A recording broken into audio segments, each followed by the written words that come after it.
History rarely collapses the way people expect. There is no single trumpet blast that announces the beginning of the end. No universal moment when societies suddenly realize that the ground beneath them has already started to shift. More often, the most dangerous phase in the life of any civilization arrives quietly, wrapped not in panic, but in comfort.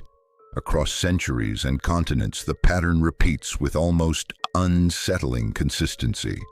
Systems do not usually fail when they look fragile. They fail when they still look strong, when the markets still function, when the borders still appear secure, when daily life still feels normal. Ancient Rome did not wake up one morning to discover it was weak. In the 2nd century, at the height of what historians later called the Pax Romana, the empire appeared nearly untouchable. Roads stretched across continents, legions guarded distant frontiers, cities pulsed with trade, law, and imperial confidence. To the average Roman citizen, the system did not feel like it was approaching danger. It felt permanent. And that feeling, the quiet psychological shift from vigilance to comfort, has proven again and again to be one of the most expensive illusions in history. Human beings are not naturally built to live in constant alert. When a system delivers stability long enough, the mind begins to economize attention. Threat signals that once triggered urgency start to feel distant. Warnings begin to sound exaggerated. Small fractures are reinterpreted as temporary noise. This is not stupidity, it is cognitive efficiency. And under the right conditions, it becomes extremely dangerous, because complex systems rarely collapse from a single blow. They weaken through accumulation.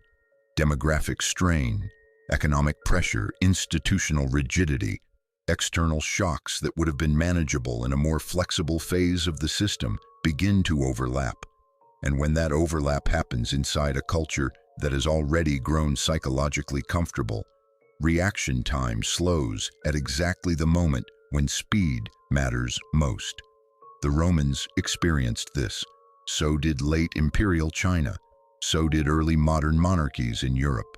So did more recent political and economic systems that, not long before their moment of crisis, were widely described as stable, mature, and fundamentally secure. What makes this pattern so persistent is not simply structural, it is psychological.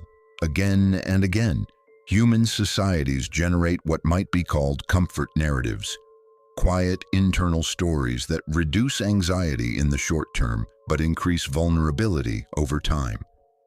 We still have time. It cannot happen here.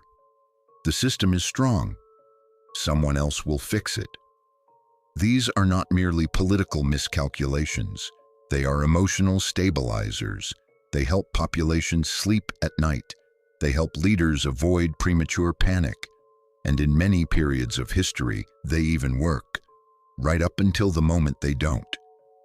This is the paradox at the heart of long-lived civilizations. The very stability that makes a system successful in one century can quietly prepare the psychological conditions for delayed reaction in the next. The longer a structure survives, the more normal it begins to feel. The more normal it feels, the less urgent emerging risks appear.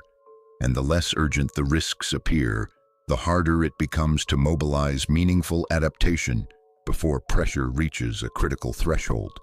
This is not a story about one empire. It is not a story about one moment of failure. It is a recurring human pattern that crosses geography, culture, and time.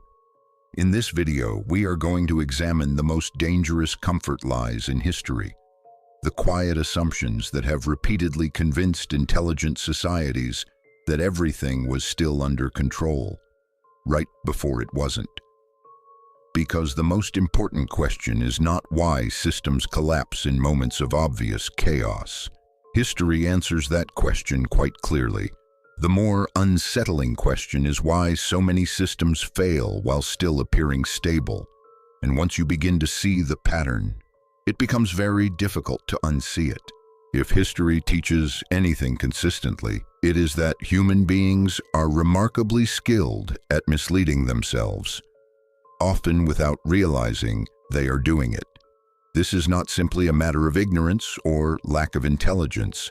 In many cases, the societies and leaders who fell into dangerous comfort were highly educated, strategically experienced, and fully capable of complex reasoning. The question, then, is not why uninformed people make mistakes.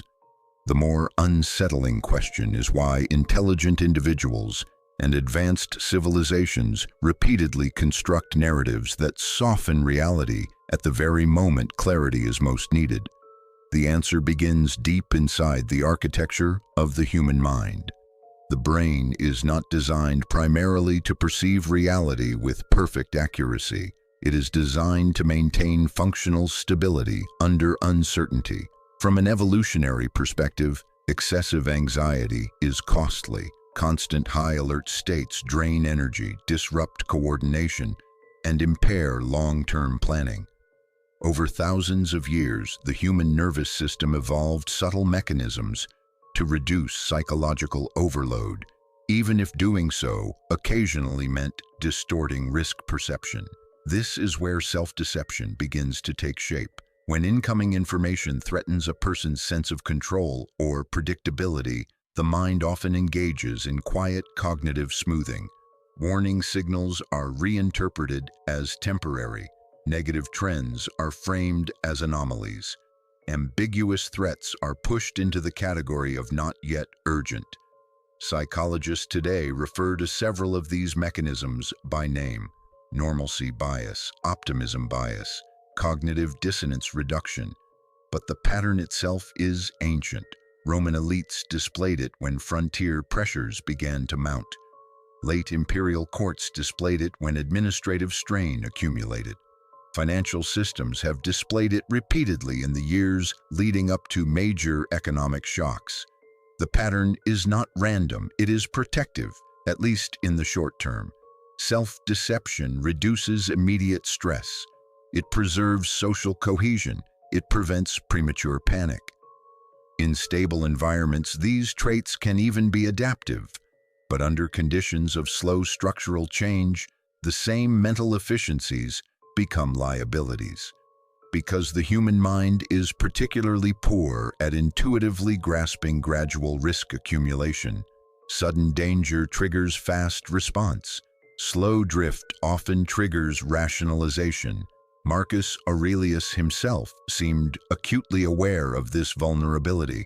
Again and again in Meditations, he warns himself not to accept comforting interpretations too quickly, not to assume that emotional relief equals clarity, not to mistake temporary calm for structural security.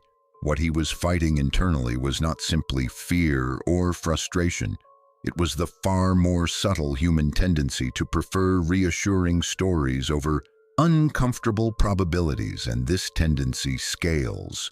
What begins as individual cognitive smoothing can, under the right conditions, become collective narrative. When enough people inside a system share the same comfort assumptions, the result is cultural inertia. Signals that might otherwise trigger adaptation are collectively downgraded. Response windows narrow. By the time reality becomes undeniable, the cost of adjustment has often multiplied. This is why self-deception in history is rarely loud or theatrical. It is quiet, reasonable, often supported by selective evidence that makes the comforting interpretation feel justified, at least for a while.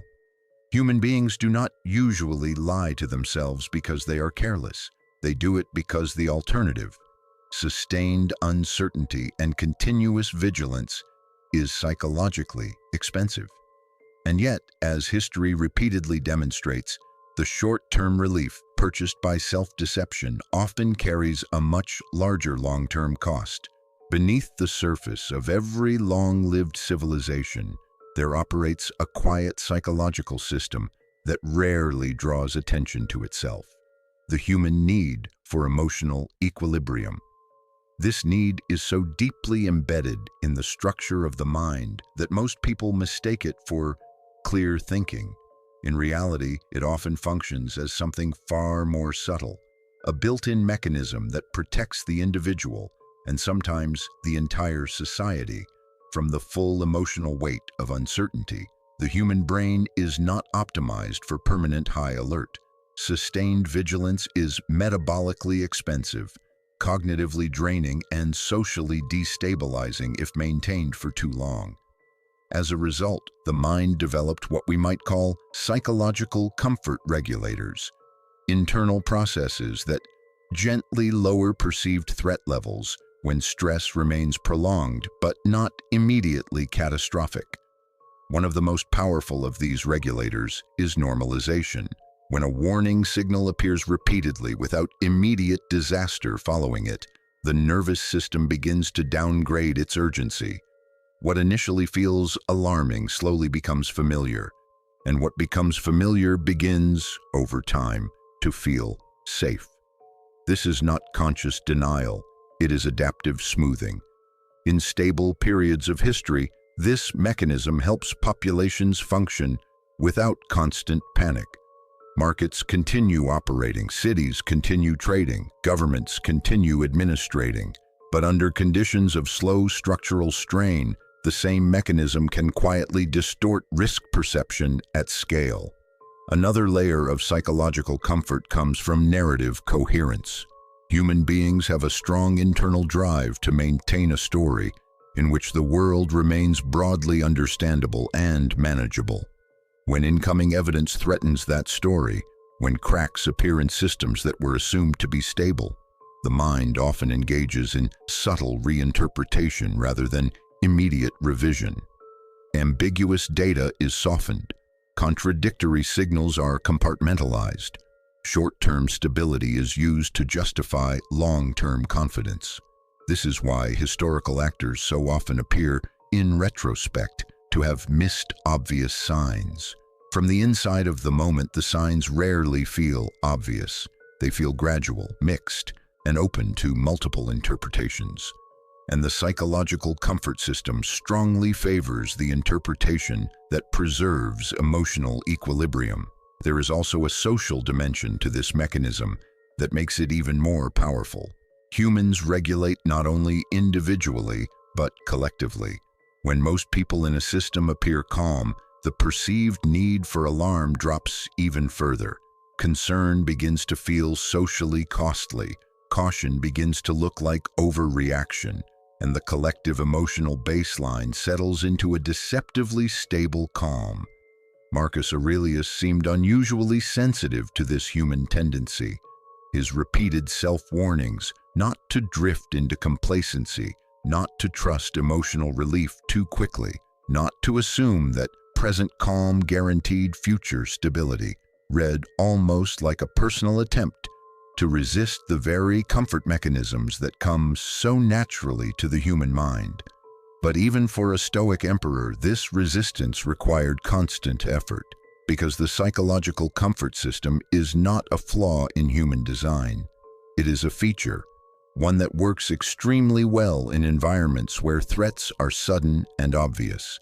It becomes dangerous only in complex systems, where risk accumulates slowly, quietly, and just below the threshold that normally triggers alarm. And that is precisely the environment in which many of history's most consequential miscalculations have occurred. Few phrases in human history have been more quietly dangerous than the simple internal reassurance, "There is no real danger yet." It rarely appears in official declarations. It is almost never spoken with arrogance. Instead, it emerges gradually as a feeling, a shared assumption, a subtle emotional consensus that the system still has margin left. This is the illusion of safety, and it has accompanied more declining civilizations than open panic ever has. The mechanism behind this illusion is deeply human. When threats arrive slowly, unevenly, and without immediate catastrophic consequences, the mind begins to recalibrate its baseline of concern. Each uneventful day becomes silent evidence that the situation, while perhaps imperfect, remains fundamentally manageable. Each avoided disaster reinforces the emotional conclusion that the warnings may have been exaggerated. Over time, the absence of immediate collapse begins to feel like proof of long-term security. Ancient Rome experienced this repeatedly. Frontier pressures along the Rhine and Danube did not begin as overwhelming invasions.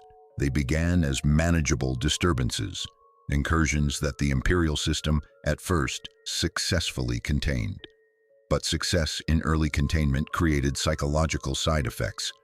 Because when a system survives the first wave of stress, its leaders and population often update their internal model of risk in the wrong direction. Instead of interpreting survival as a temporary success, requiring continued vigilance, the mind quietly interprets it as confirmation that the underlying structure is stronger than critics suggested. The same pattern appeared in late imperial courts in China, in European monarchies facing early fiscal strain, and in modern institutional crises that, in their early stages, looked entirely manageable. What makes the illusion of no danger yet so persistent is that it is rarely built on pure fantasy. It is usually supported by real short-term stability. Markets may still function, armies may still hold the frontier, administrative systems may still produce results that look, on the surface, reassuring. The danger lies not in immediate falsehood, but in extrapolation. Human beings are remarkably prone to projecting present stability forward in time, especially when acknowledging vulnerability would require costly or disruptive change. Psychologically, the illusion serves an important short-term function. It preserves social calm. It prevents premature overreaction. It allows complex systems to continue operating without constant crisis mode. But when structural pressures continue to accumulate beneath that calm surface, the same stabilizing belief begins to delay necessary adaptation. Marcus Aurelius appears to have been unusually aware of this cognitive trap. His repeated reminders to himself to expect difficulty, to remain alert even in periods of apparent calm, to distrust the comforting voice that says the present moment defines the future, suggest a ruler actively trying to resist the gravitational pull of premature reassurance. Yet history shows how powerful the illusion can become once it spreads collectively. When enough actors inside a system internalize the belief that there is still time, still buffer, still margin for error, the window for effective response begins to narrow almost invisibly. By the time the danger becomes emotionally undeniable, the structural flexibility required to respond quickly is often already diminished. This is why the most consequential moments in the life of complex systems rarely feel dramatic when they are unfolding. They feel normal, manageable, temporarily under control. And it is precisely in that deceptively calm phase when the phrase, "there is no real danger yet," feels most reasonable, that the long-term trajectory of a civilization can begin to shift in ways that are very difficult to reverse. When historians look back at the later centuries of Roman power, one pattern appears with uncomfortable clarity. Rome was rarely defeated because it failed to see problems at all. Far more often it recognized emerging pressures, but reacted to them slowly, cautiously, and sometimes fatally late. This was not because Roman leadership lacked intelligence. The empire possessed one of the most sophisticated administrative and military systems the ancient world had ever produced. Its frontier reports were detailed. Its logistical networks were vast. Its political class was experienced in managing complex threats. The danger emerged from something more subtle, the psychological and institutional inertia that develops inside long, successful systems. By the 2nd century, Rome had enjoyed generations of relative strategic dominance. Frontier disturbances along the Rhine and Danube had been contained repeatedly. Provincial revolts, when they occurred, were usually suppressed with overwhelming force. Over time, this pattern of successful containment began to shape expectations inside the imperial mindset. Pressure at the edges of the empire did not immediately register as existential risk. It registered as manageable noise, something the Roman machine had handled before and would likely handle again. But conditions along the northern frontier were slowly changing.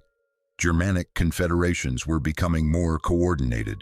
Population pressures beyond Rome's borders were increasing migratory movement. The empire's own demographic and military buffers, especially after the Antonine Plague, were thinning in ways that were not always immediately visible in annual reports. None of these developments looked catastrophic in isolation. That was precisely the problem. Each individual signal remained within the range of what Roman administrators considered normal frontier volatility, and when threats remain within familiar ranges, large systems often default to familiar responses. Rome reinforced borders. It negotiated with tribal leaders. It launched punitive expeditions when necessary. In the short term, these measures worked often enough to reinforce confidence in the existing playbook. But what the Roman system was slower to recognize was the cumulative shift in scale and frequency. The environment was not repeating itself. It was gradually intensifying. And large, complex bureaucratic systems are notoriously slow to recalibrate when change arrives incrementally rather than dramatically. By the time Marcus Aurelius was forced into the prolonged Marcomannic conflicts, the empire was already operating with narrower margins than earlier generations had enjoyed. Recruitment was more difficult. Population losses from disease had reduced the depth of Rome's human reserves. Frontier pressure required longer, more sustained military presence than the earlier Roman model had been designed to maintain indefinitely. Yet even in this phase, Rome did not collapse. This is what makes the lesson more subtle and more important. Late reaction does not always produce immediate failure. In fact, Rome continued to function for generations after these pressures began to accumulate. But delayed adaptation carries compounding costs. Military expenditures rise. Administrative strain increases. Strategic flexibility narrows.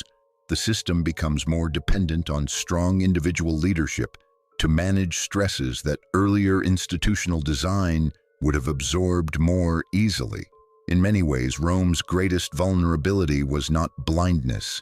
It was confidence shaped by centuries of prior success. The empire had learned through repeated experience that most frontier disturbances could be managed without radical structural change. And for a long time, that assessment was broadly correct. Until gradually, it wasn't. The Roman case illustrates a recurring historical danger. When a system has successfully handled a certain category of threat many times before, its internal models of risk become calibrated to the past. But when the environment evolves faster than those models update, response timing begins to lag behind reality. And the most dangerous phase is rarely the first missed signal. It is the period when the system still appears strong enough to compensate, even as the underlying margin for error is quietly shrinking. By the time the Byzantine Empire entered its final centuries, it did not resemble a civilization in immediate free fall. Constantinople still stood behind its massive Theodosian walls, some of the most formidable defensive structures the medieval world had ever seen. The imperial court still functioned. Trade still flowed through the Bosporus. From a distance, the empire retained many of the outward signals of continuity, and that surface continuity became one of the most dangerous psychological cushions in its final phase. Because Byzantium's decline, like Rome's earlier strain, did not begin with sudden military annihilation. It unfolded gradually through fiscal pressure, territorial contraction, internal political fragmentation, and the slow erosion of strategic depth. Yet each stage of contraction was, for a time, survivable.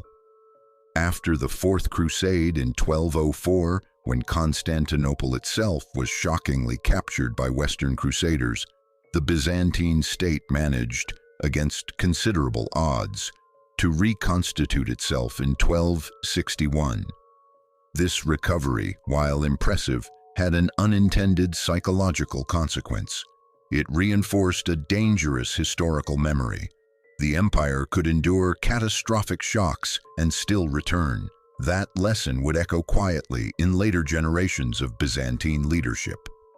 Over the 14th and early 15th centuries, the empire's territorial footprint shrank dramatically.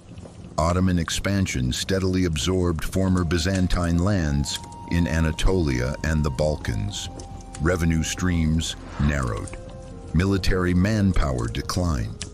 The empire increasingly relied on diplomacy, tribute arrangements, and shifting alliances to compensate for its reduced material base. None of this was invisible to Byzantine elites. They understood, at least intellectually, that the balance of power was shifting. But understanding, pressure, and mobilizing sufficiently early adaptation are not the same thing. Constantinople's extraordinary defensive reputation, earned over centuries of successful sieges, created a powerful psychological buffer. The walls had held before. The city had survived earlier crises that seemed, at the time, equally dire. And so the illusion of survivability persisted longer than the underlying strategic reality justified. By the time Sultan Mehmed II began his final preparations in the early 1450s, Byzantium was already operating with extremely thin margins. Its population had declined sharply from earlier imperial centuries. Its treasury was limited. Its capacity to field large independent armies was significantly reduced. Yet daily life inside the capital, while strained, did not necessarily feel apocalyptic until very late in the process. This is one of the most revealing aspects of the Byzantine endgame.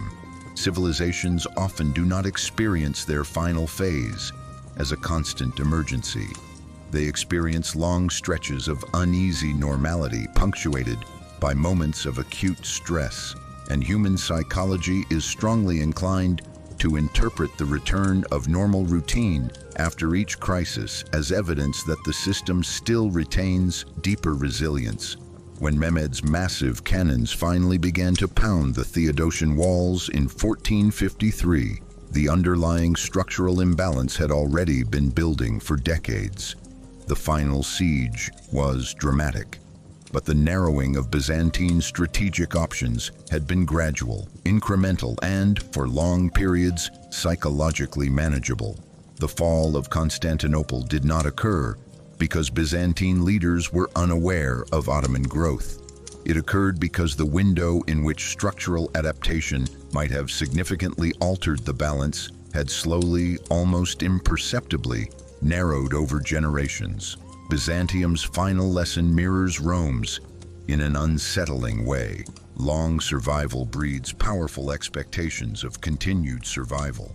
Systems that have endured repeated crises often develop deep institutional confidence in their ability to weather the next one. And sometimes that confidence remains emotionally persuasive, right up until the moment when the underlying conditions have changed more than anyone inside the system fully realized. By the time the Ottoman Empire began to seriously confront the need for deep reform, the question was no longer whether change was necessary. The question had quietly shifted to whether meaningful adaptation could still occur fast enough to preserve long-term strategic balance. For centuries, the Ottoman system had been one of the most formidable political and military machines in the early modern world. Its administrative structure was disciplined. Its military organization, especially during the classical period, was highly effective. Its geopolitical position allowed it to project influence across multiple regions simultaneously. Success, however, carries its own long-term psychological consequences. Repeated victory creates institutional confidence. Institutional confidence over time can harden into structural inertia. By the late 17th and 18th centuries, the external environment surrounding the Ottoman state was evolving rapidly. European military technology was advancing. Fiscal systems in rival states were becoming more efficient and more scalable. Naval power dynamics were shifting. The Ottomans did not completely fail to notice these changes. Reform discussions appeared periodically at the highest levels of the imperial administration. Military observers were aware of certain tactical gaps. Diplomatic reports increasingly reflected concern about the changing balance of power. But recognition and transformation rarely move at the same speed inside large, tradition-bound systems. One of the Ottoman Empire's greatest strengths, its deeply rooted institutional continuity, also became one of the factors that complicated rapid adaptation. The Janissary Corps, once a cornerstone of Ottoman military dominance, had over generations become socially and politically embedded in ways that made structural reform extremely sensitive. Administrative traditions that had provided long-term stability were not easily reconfigured without risking internal disruption. Reform-minded sultans and statesmen faced a recurring dilemma. Move too slowly, and the external gap continues to widen. Move too aggressively, and the internal political structure risks destabilization. For long periods, the empire managed this tension through partial adjustments rather than full systemic overhaul. In the short term, this approach often preserved internal order, but it also allowed technological and organizational divergence with European powers to continue accumulating. By the time more serious reform efforts emerged, particularly in the late 18th and early 19th centuries with initiatives like the Nizam-e-Jadid and later the Tanzimat reforms, the strategic environment had already shifted significantly. The empire was no longer adjusting from a position of clear structural advantage. It was attempting to catch up under pressure. This is the critical historical inflection point. Late reform is not the same as no reform. The Ottoman state did adapt in important ways. Administrative modernization occurred. Military restructuring was pursued. Legal and bureaucratic reforms were implemented over time. But adaptation under widening external pressure is always more difficult than proactive evolution during periods of relative strategic comfort. The Ottoman experience illustrates a recurring pattern in long-lived systems. Early success builds powerful institutional habits. Those habits, when the environment begins to shift, can slow the speed at which uncomfortable structural changes are fully embraced. And when reform windows narrow gradually rather than suddenly, the urgency required to overcome internal resistance often arrives later than the external situation ideally allows. By the 19th century, the Ottoman leadership clearly understood the scale of the challenge before them. But by then, the empire was operating in a far more compressed margin of maneuver than it had enjoyed in earlier centuries. The lesson is not that the Ottomans failed to perceive change. It is that adaptation delayed by decades of structural confidence becomes progressively more expensive, more politically difficult, and more constrained by the very institutional weight that once made the system so durable. If the warning signs are often visible, the question becomes unavoidable. Why do human beings delay responding to danger even when the signals are already present? History suggests that this pattern is not primarily about ignorance. In many cases, the individuals and institutions involved were aware, at least partially, that pressures were building. The deeper issue lies in how the human mind processes slow-moving threat. The brain is highly responsive to immediate visible danger. Sudden attack, rapid collapse, or clear physical threat triggers fast mobilization. But gradual risk accumulation activates a very different psychological pathway. When change unfolds slowly, the nervous system repeatedly updates its baseline of what feels normal. Each uneventful day becomes quiet evidence that the situation remains manageable. Each successfully absorbed shock reinforces the belief that existing coping mechanisms are sufficient. Over time, urgency begins to erode, not because the danger has disappeared, but because the mind has adapted emotionally to its presence. Psychologists today describe part of this process as normalcy bias, the tendency to assume that because something has not yet caused catastrophic disruption, it is unlikely to do so soon. But beneath that technical label lies a deeper human instinct, the desire to preserve cognitive and emotional stability for as long as possible. Responding to emerging danger is expensive.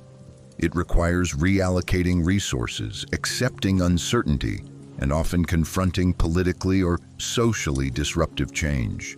Delaying action, by contrast, preserves short-term equilibrium.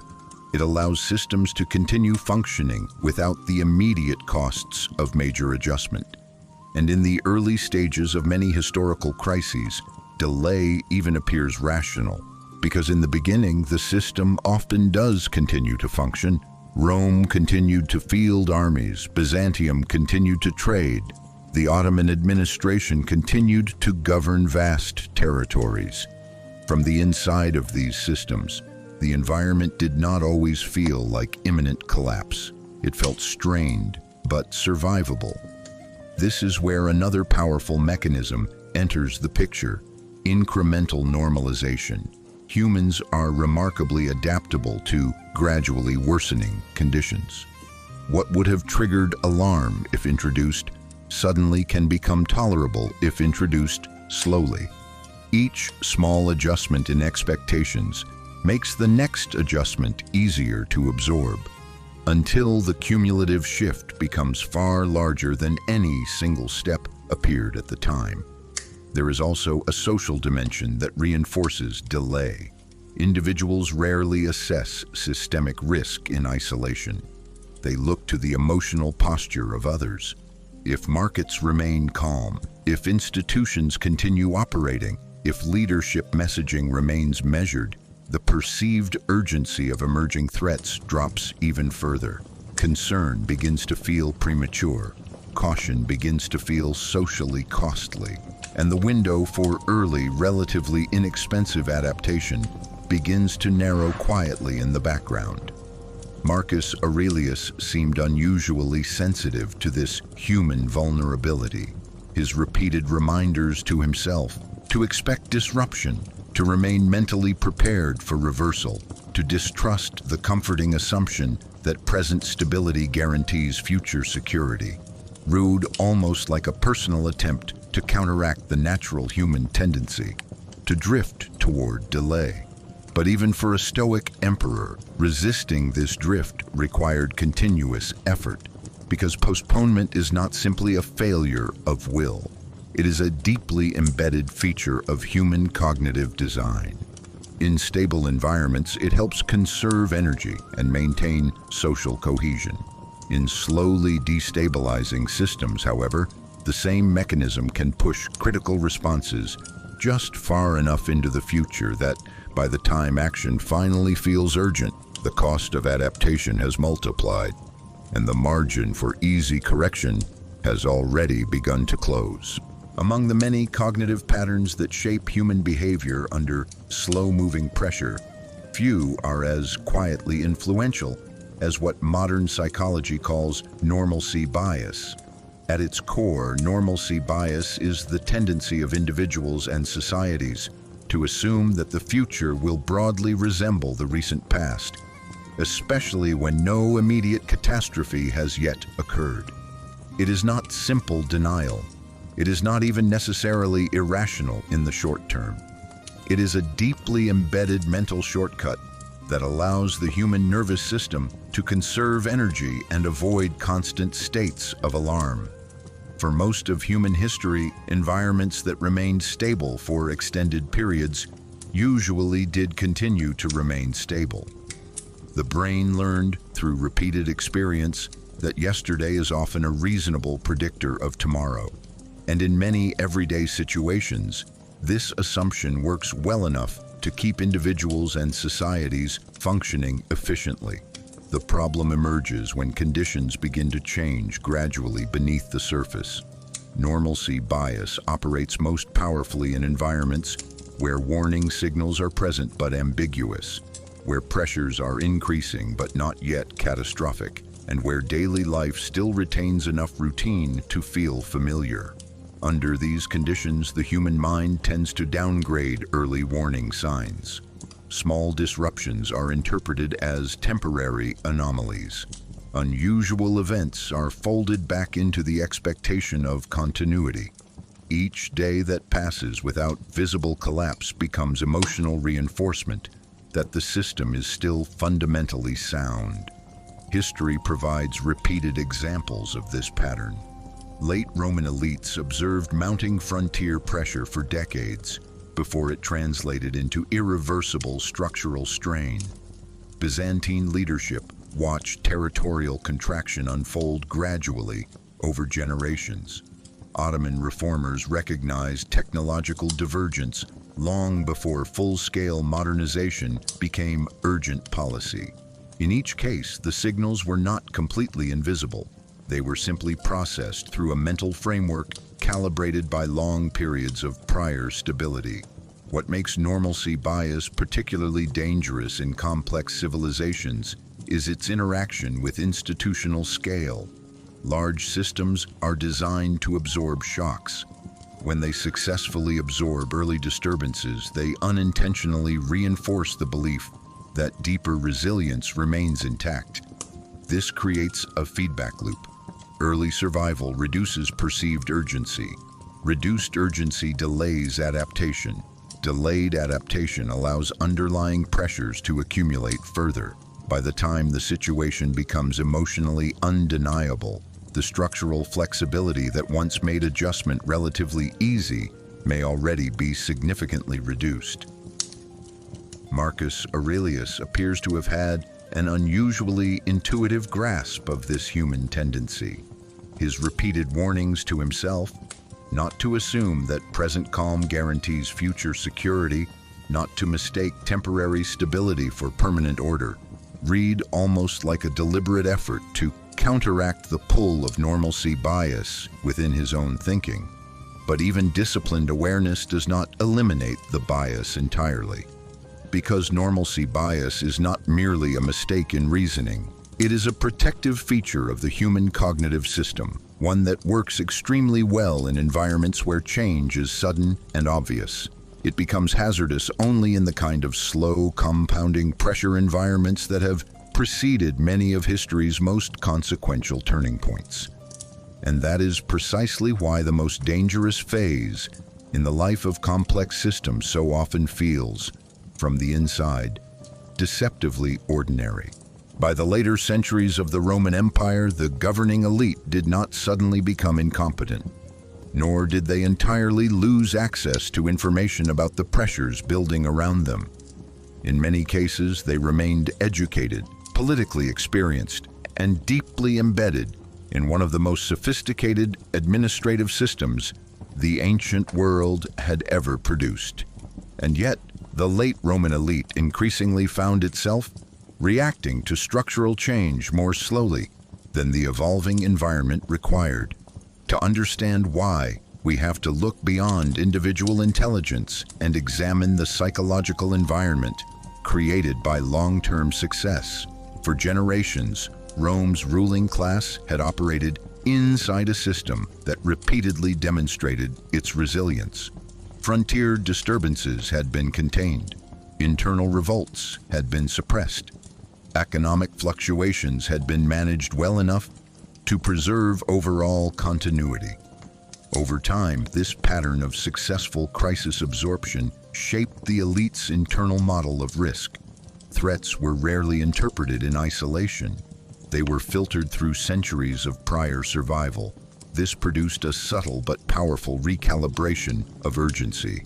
When reports arrived describing increased pressure along the Rhine or Danube, the default assumption was not immediate systemic danger, it was familiar frontier volatility, the kind Rome had handled many times before. And in the early phases, that assessment was often partially correct. Rome did continue to stabilize many localized disturbances, but the environment was shifting in ways that did not always register emotionally at the center of power. Population strain, fiscal pressure, military overextension, and administrative rigidity were beginning to overlap in new combinations. Each individual stressor remained manageable. Their cumulative interaction was more complex. Large governing classes often struggle with this type of gradual systemic drift. The signals rarely arrive as a single, unmistakable warning. Instead, they appear as a steady background noise of manageable problems, each one individually insufficient to justify radical restructuring. Within the late Roman elite, another reinforcing factor was social insulation. Members of the upper administrative and senatorial classes were often physically and psychologically removed from the harsher frontier realities facing provincial populations. Their daily experience of the empire still included functioning markets, intact urban life, and the ceremonial continuity of imperial governance. This did not make them blind, but it did subtly shape emotional calibration. Systems that continue to function visibly at the center tend to feel more stable than conditions at the periphery might suggest.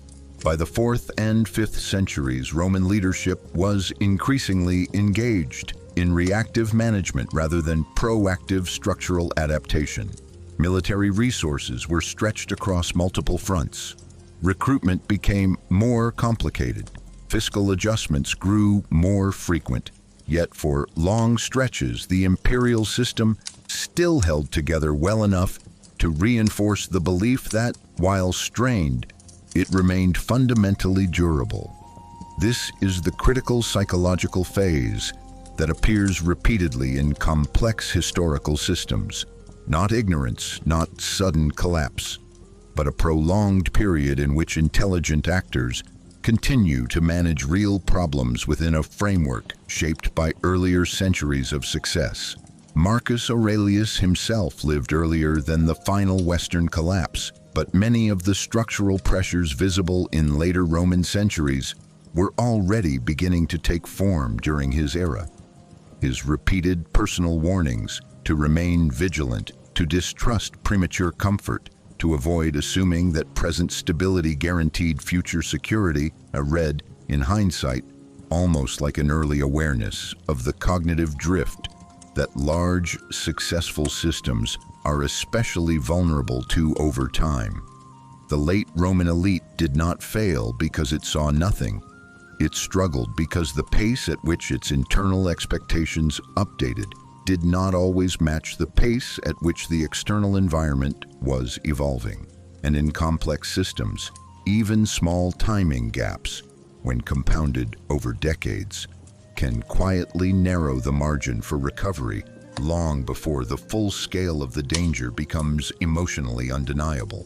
In the decades leading up to the French Revolution, the Bourbon monarchy did not appear, at least on the surface, to be standing on the edge of immediate collapse. Versailles still glittered with ceremonial precision. The machinery of royal administration continued to function. France remained one of the most populous and culturally influential kingdoms in Europe. From within the courtly world of the late 18th century, the system felt strained at times, but not terminal. And this perception would prove historically decisive, because the crisis that ultimately engulfed the French monarchy did not emerge overnight. It accumulated slowly through fiscal imbalance, structural inequality, and mounting social pressure that developed over generations. By the reign of Louis XVI, the financial architecture of the French state was already under severe strain. Years of costly wars, including support for the American Revolution, had deepened the crown's debt burden. Taxation remained uneven and politically sensitive, with large segments of the privileged estates shielded from the full weight of fiscal reform. Royal ministers were not unaware of the problem. Reform proposals appeared repeatedly within the government. Figures like Turgot and later Necker attempted to signal the seriousness of the fiscal imbalance. But recognition alone does not guarantee timely transformation. The French monarchy faced a structural dilemma that appears frequently in long-established systems. Meaningful reform required confronting entrenched privilege. Confronting entrenched privilege risked political backlash strong enough to destabilize the very authority attempting the reform. For years, the crown attempted partial adjustments, enough to relieve immediate pressure, but not enough to fully rebalance the system. In the short term, this strategy preserved surface stability. Versailles continued its routines. Court life retained its elaborate rhythm. The kingdom did not feel day to day like it was approaching revolutionary rupture. And this is where the psychology of delayed danger becomes especially visible. Many members of the French elite did perceive that financial stress was real, but the monarchy had survived fiscal strain before. Social hierarchy had held for centuries. The administrative state, though imperfect, continued to function. Each year without systemic collapse quietly reinforced the belief that the situation, while serious, remained containable within the existing political framework. Meanwhile, conditions outside the court were evolving. Population growth placed new pressure on food supply. Grain price volatility affected urban populations more sharply. Enlightenment ideas circulated through educated classes, gradually shifting expectations about authority and representation. None of these developments individually guaranteed revolution, but together they formed a slowly tightening web of structural tension. By the time the Estates General was finally convened in 1789, an extraordinary step that signaled the depth of the fiscal crisis, the political atmosphere was already far more volatile than many within the traditional royal framework had fully internalized. The system had not been blind, but it had adapted cautiously, incrementally, and often too slowly to keep pace with the accumulating pressures. What makes the fall of the French monarchy so instructive is not that warning signs were absent.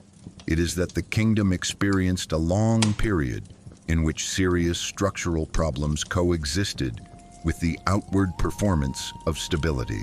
Court ritual continued. Administrative forms remained intact. The symbols of royal authority still projected continuity, and in complex human systems, visible continuity is often emotionally persuasive, even when underlying balances are shifting. When the revolutionary rupture finally came, it felt sudden to many observers inside the old order. In structural terms, however, the pressures had been building for decades.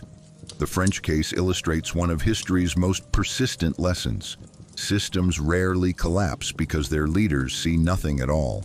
More often, they struggle because the pace of meaningful adaptation fails to match the speed at which underlying tensions are quietly accumulating beneath a surface that still, for a time, looks convincingly normal. By the final decade of the Soviet Union, the system did not outwardly resemble a structure on the verge of rapid disintegration. The red flag still flew over the Kremlin. The military remained vast. The state security apparatus continued to function. On paper, the USSR was still one of the two superpowers shaping the global order. And yet, beneath that surface of geopolitical weight, the internal margins of the system had been narrowing for years. The late Soviet period offers one of the clearest modern examples of how large, complex systems can maintain the appearance of formidable strength while structural strain quietly accumulates underneath. The Soviet leadership was not unaware of economic inefficiencies. By the 1970s and 1980s, Internal reports increasingly acknowledge stagnation in productivity, technological lag relative to Western economies, and growing fiscal pressure from maintaining both domestic commitments and global strategic competition. But awareness alone does not automatically produce rapid systemic adaptation. Like many long-lived political structures, the Soviet system had developed deep institutional habits that favored stability and predictability over rapid structural experimentation.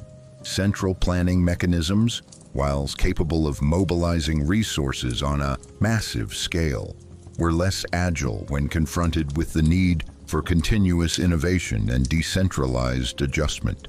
For long stretches, the system compensated. Energy exports provided hard currency. The military balance with the United States remained broadly intact. Daily life for many Soviet citizens, while often constrained, retained enough routine to feel structurally stable rather than imminently catastrophic. This is the phase in which normalcy bias operates most powerfully. When supermarkets are still open, when salaries still arrive, when the state still projects authority, the psychological threshold for urgent alarm remains surprisingly high, even among well-informed observers. By the time Mikhail Gorbachev introduced reforms such as perestroika and glasnost in the mid-1980s, the leadership clearly understood that the system required significant adjustment. But reform in large, tightly integrated political systems carries its own risks. Efforts to increase transparency exposed previously contained dissatisfaction. Economic restructuring introduced short-term disruption before long-term efficiency could stabilize. Political openness altered the informational environment faster than the institutional framework could fully absorb. What followed was not a single catastrophic failure point, but a rapid cascade once accumulated pressures crossed a critical threshold. Republic-level tensions intensified. Economic coordination became more fragile. The central authority, long accustomed to projecting control, found its margin for coordinated response narrowing quickly. To many observers inside the Soviet Union, the speed of the final unraveling in 1991 felt shocking. But from a structural perspective, the underlying stresses had been building for over a decade, arguably longer. The system had not been static. It had been slowly losing adaptive flexibility while still maintaining enough outward capacity to appear globally formidable. The late Soviet case illustrates one of the most modern and unsettling versions of a very old pattern. Complex systems often remain operational, sometimes even impressive, right up until the moment when accumulated rigidity, economic strain, and political pressure begin to interact in ways that exceed the system's ability to recalibrate smoothly. The Soviet Union did not collapse because its leaders believed there were no problems. It struggled because the depth, interaction, and timing of those problems became fully visible only after the margin for low-cost adjustment had already narrowed significantly. And like Rome, Byzantium, and other long-lived powers before it, the most dangerous phase was not the moment of visible crisis. It was the long period beforehand, when the structure still looked from the outside strong enough to endure. By the final decade of the Soviet Union, the system did not outwardly resemble a structure on the verge of rapid disintegration. The red flag still flew over the Kremlin. The military remained vast. The state security apparatus continued to function. On paper, the USSR was still one of the two superpowers shaping the global order. And yet, beneath that surface of geopolitical weight, the internal margins of the system had been narrowing for years. The late Soviet period offers one of the clearest modern examples of how large, complex systems can maintain the appearance of formidable strength while structural strain quietly accumulates underneath. The Soviet leadership was not unaware of economic inefficiencies.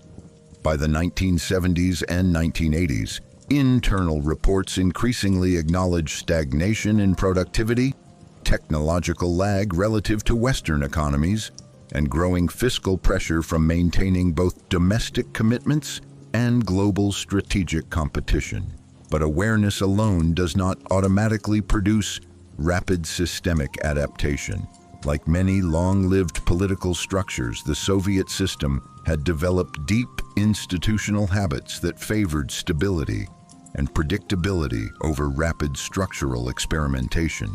Central planning mechanisms, while capable of mobilizing resources on a massive scale, were less agile when confronted with the need for continuous innovation and decentralized adjustment.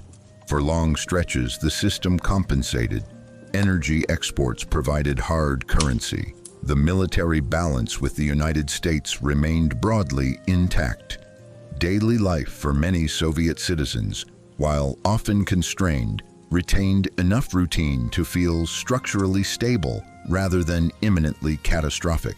This is the phase in which normalcy bias operates most powerfully, when supermarkets are still open, when salaries still arrive, when the state still projects authority. The psychological threshold for urgent alarm remains surprisingly high, even among well-informed observers.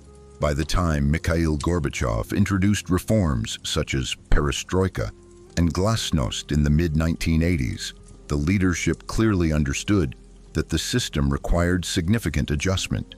But reform in large, tightly integrated political systems carries its own risks. Efforts to increase transparency exposed previously contained dissatisfaction. Economic restructuring introduced short-term disruption before long-term efficiency could stabilize. Political openness altered the informational environment faster than the institutional framework could fully absorb. What followed was not a single catastrophic failure point, but a rapid cascade once accumulated pressures crossed a critical threshold. Republic-level tensions intensified. Economic coordination became more fragile. The central authority, long accustomed to projecting control, found its margin for coordinated response narrowing quickly. To many observers inside the Soviet Union, the speed of the final unraveling in 1991 felt shocking. But from a structural perspective, the underlying stresses had been building for over a decade, arguably longer. The system had not been static. It had been slowly losing adaptive flexibility while still maintaining enough outward capacity to appear globally formidable. The late Soviet case illustrates one of the most modern and unsettling versions of a very old pattern. Complex systems often remain operational, sometimes even impressive, right up until the moment when accumulated rigidity, economic strain, and political pressure begin to interact in ways that exceed the system's ability to recalibrate smoothly. The Soviet Union did not collapse because its leaders believed there were no problems. It struggled because the depth, interaction, and timing of those problems became fully visible only after the margin for low-cost adjustment had already narrowed significantly.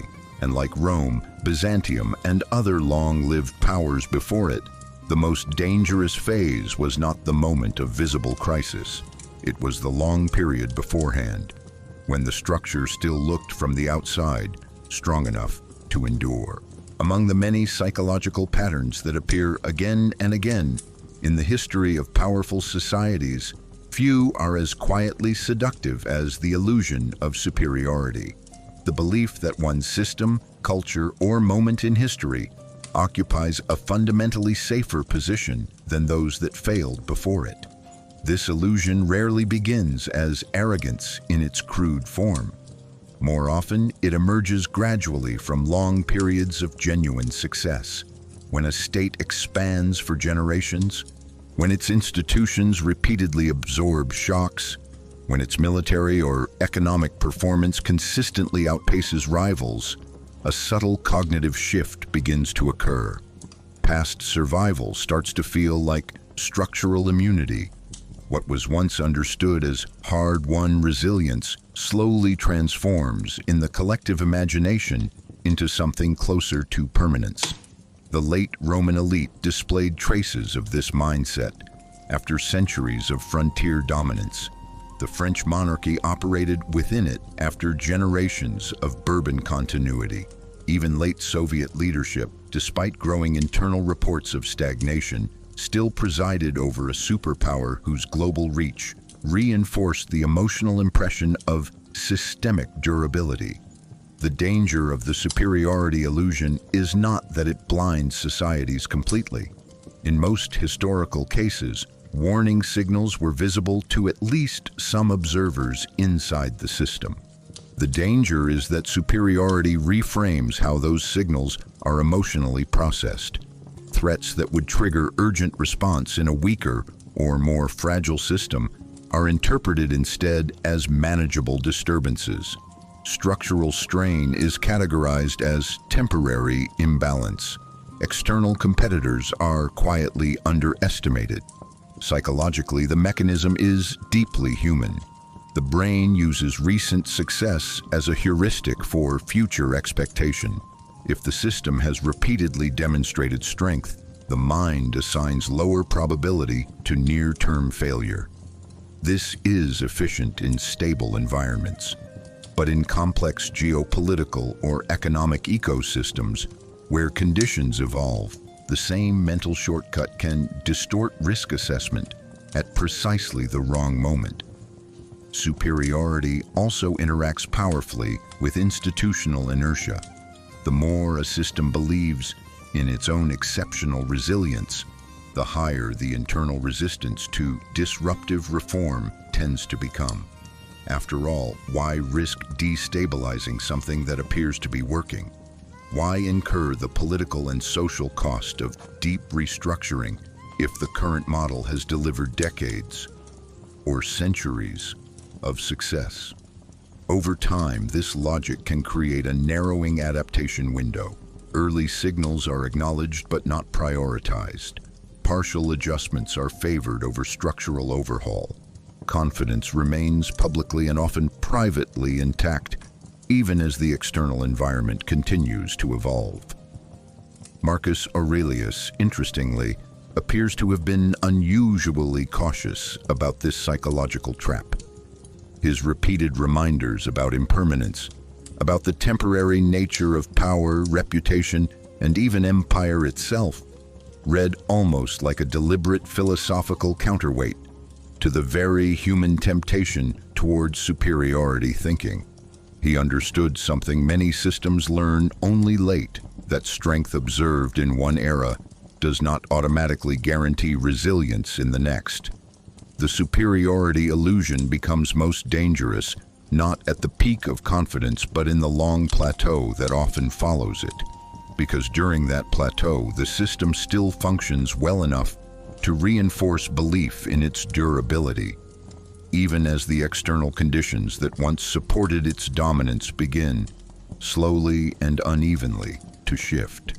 And history suggests that by the time the illusion fully breaks, the adjustment required to restore balance is often far more expensive than it would have been when the first quiet signals began to appear. Closely related to the illusion of superiority is an even more stabilizing and often more dangerous psychological state, the feeling of systemic invulnerability. This is the quiet internal conviction that the structure one lives inside is simply too large, too established, or too historically proven to experience rapid or irreversible failure. Unlike overt arrogance, the sense of system immunity rarely announces itself loudly. It forms gradually, reinforced by decades of continuity, repeated crisis survival, and the visible scale of the institutions involved.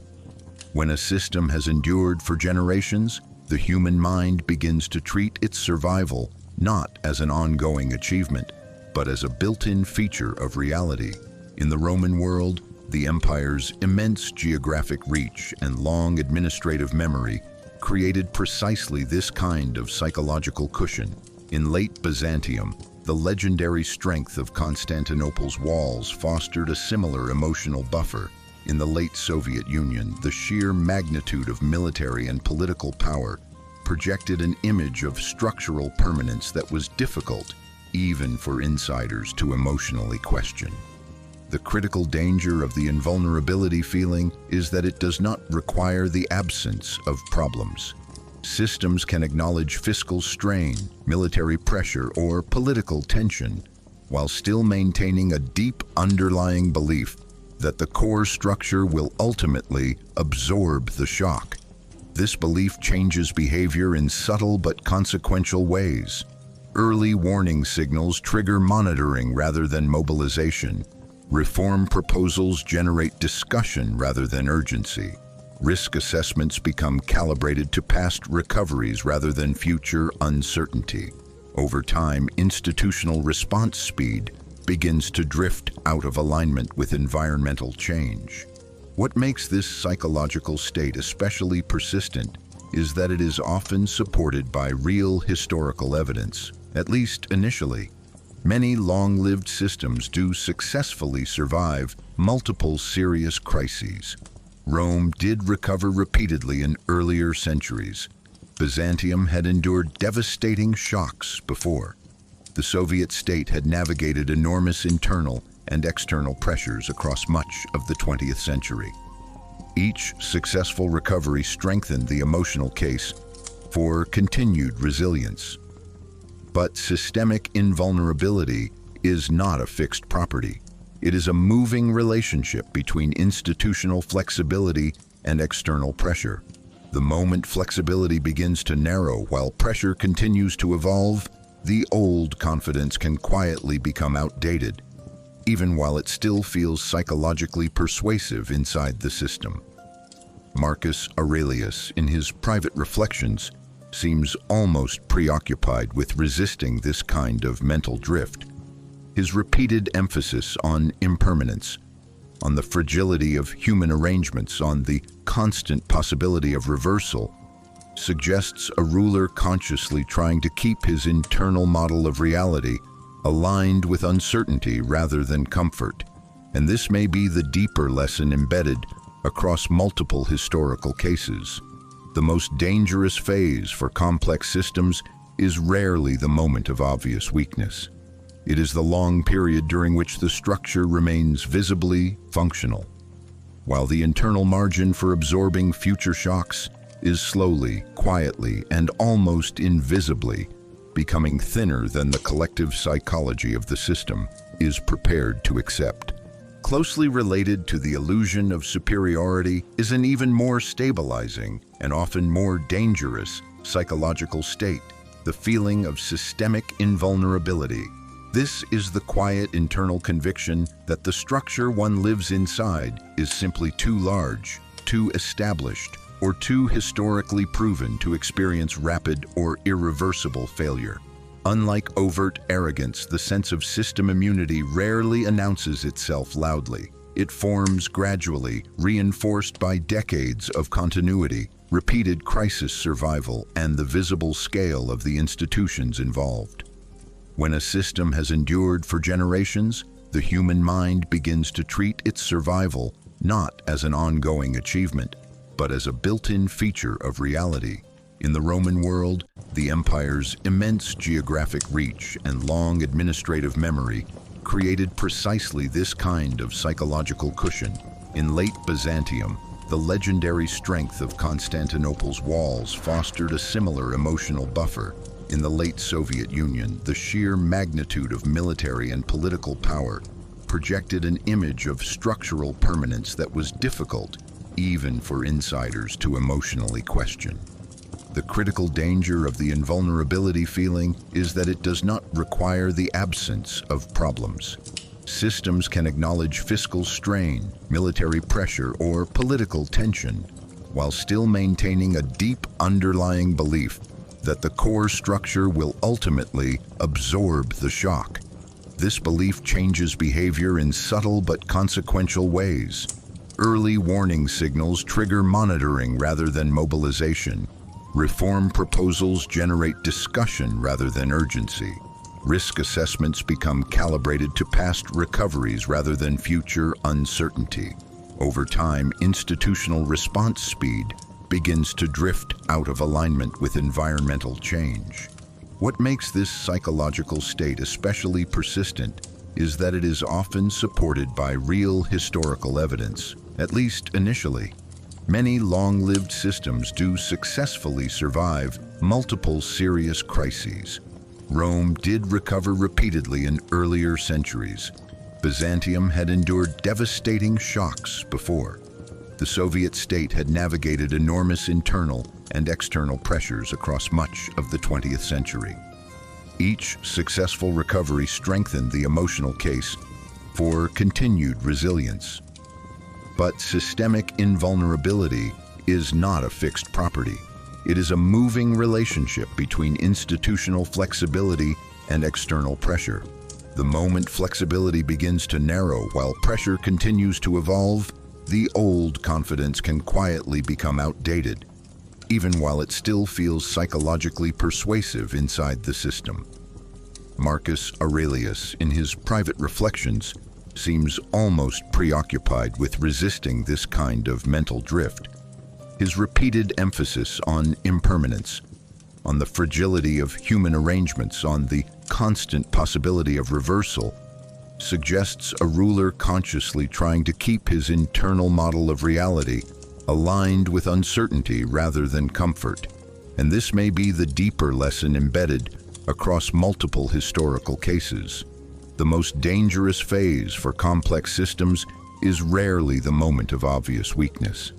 It is the long period during which the structure remains visibly functional, while the internal margin for absorbing future shocks is slowly, quietly, and almost invisibly becoming thinner than the collective psychology of the system is prepared to accept. One of the most persistent and misunderstood dynamics in the history of complex societies is what might be called elite blindness. Not the total absence of information at the top, but the gradual distortion of how reality is perceived within insulated centers of power. Contrary to popular imagination, declining systems are rarely governed by leaders who know nothing. More often, the governing elite receives large amounts of data about emerging pressures. Reports arrive, warnings circulate, advisors raise concerns, and yet the collective response still lags behind the changing environment. To understand why, we have to look at the structural environment in which elites operate. Power, especially when sustained across generations, tends to reorganize the informational landscape around itself. Decision-makers at the center of large systems are often physically, socially, and psychologically buffered from the harsher edge conditions experienced at the periphery. In late Rome, senatorial life in major urban centers still retained many visible markers of continuity, even as frontier volatility increased. In Versailles, court ritual maintained an elaborate performance of order, while fiscal strain deepened outside palace walls. In the late Soviet Union, central planning offices continued to produce formal indicators of stability, even as underlying economic inefficiencies multiplied. This does not mean elites see nothing. It means the signal arrives filtered. Within insulated environments, negative information tends to travel more slowly, more cautiously, and often with layers of bureaucratic softening. Subordinates learn, sometimes unconsciously, to frame reports in ways that do not trigger immediate institutional alarm. Ambiguous threats are categorized as manageable. Short-term stability is emphasized over long-term drift. Over time, this creates a subtle but powerful recalibration of perceived risk at the top of the system. Elite blindness is therefore less about ignorance and more about signal distortion combined with emotional buffering. When daily life at the center continues to function, the psychological urgency attached to distant warning signs naturally diminishes. Human beings, regardless of status, rely heavily on their immediate environment to calibrate threat perception. If markets still operate, if administrative routines still hold, if ceremonial order remains intact, The system feels more stable than statistical indicators alone might justify. There is also a powerful career dynamic that reinforces this pattern. Inside hierarchical systems, individuals who deliver reassuring interpretations often face less immediate resistance than those who consistently deliver disruptive warnings. Over time, this can produce subtle selection pressure within advisory networks, not through deliberate suppression necessarily, but through accumulated incentives that favor stability narratives over alarmist ones. Marcus Aurelius appears unusually aware of this human vulnerability. His habit of writing private corrective notes to himself, reminders not to be lulled by appearances, not to assume that present order guarantees future security, suggests a ruler consciously trying to counteract the natural informational drift that accompanies power.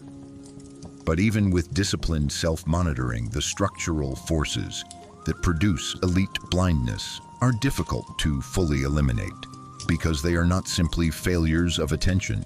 They are emergent properties of large, complex systems in which distance from the frontier of stress gradually reshapes how urgency is emotionally experienced. And history shows that by the time the full scale of structural strain becomes unmistakably clear at the center, the system has often already entered a phase where the cost of rapid correction is significantly higher than it would have been when the earliest signals first began to appear. As the Roman Empire matured, one of the very mechanisms that had once given it extraordinary durability began slowly and almost invisibly to change its character. The Roman administrative machine did not suddenly collapse under the weight of incompetence. In many ways, it became more elaborate, more regulated, and more tightly organized over time. But complexity and resilience do not always grow in the same direction. What historians often observe in late-stage systems is not administrative weakness, but administrative hardening, a gradual shift from flexible adaptation toward procedural rigidity. In the earlier centuries of Roman expansion, governance structures had been comparatively responsive. Provincial management allowed for a degree of local variation. Military command structures could adjust to rapidly changing frontier conditions. Fiscal extraction, while often heavy, still retained room for negotiated adjustment depending on regional realities. But as the empire aged and pressures accumulated, the central administration increasingly moved toward standardization and tighter control. Tax systems became more fixed and more difficult to recalibrate quickly.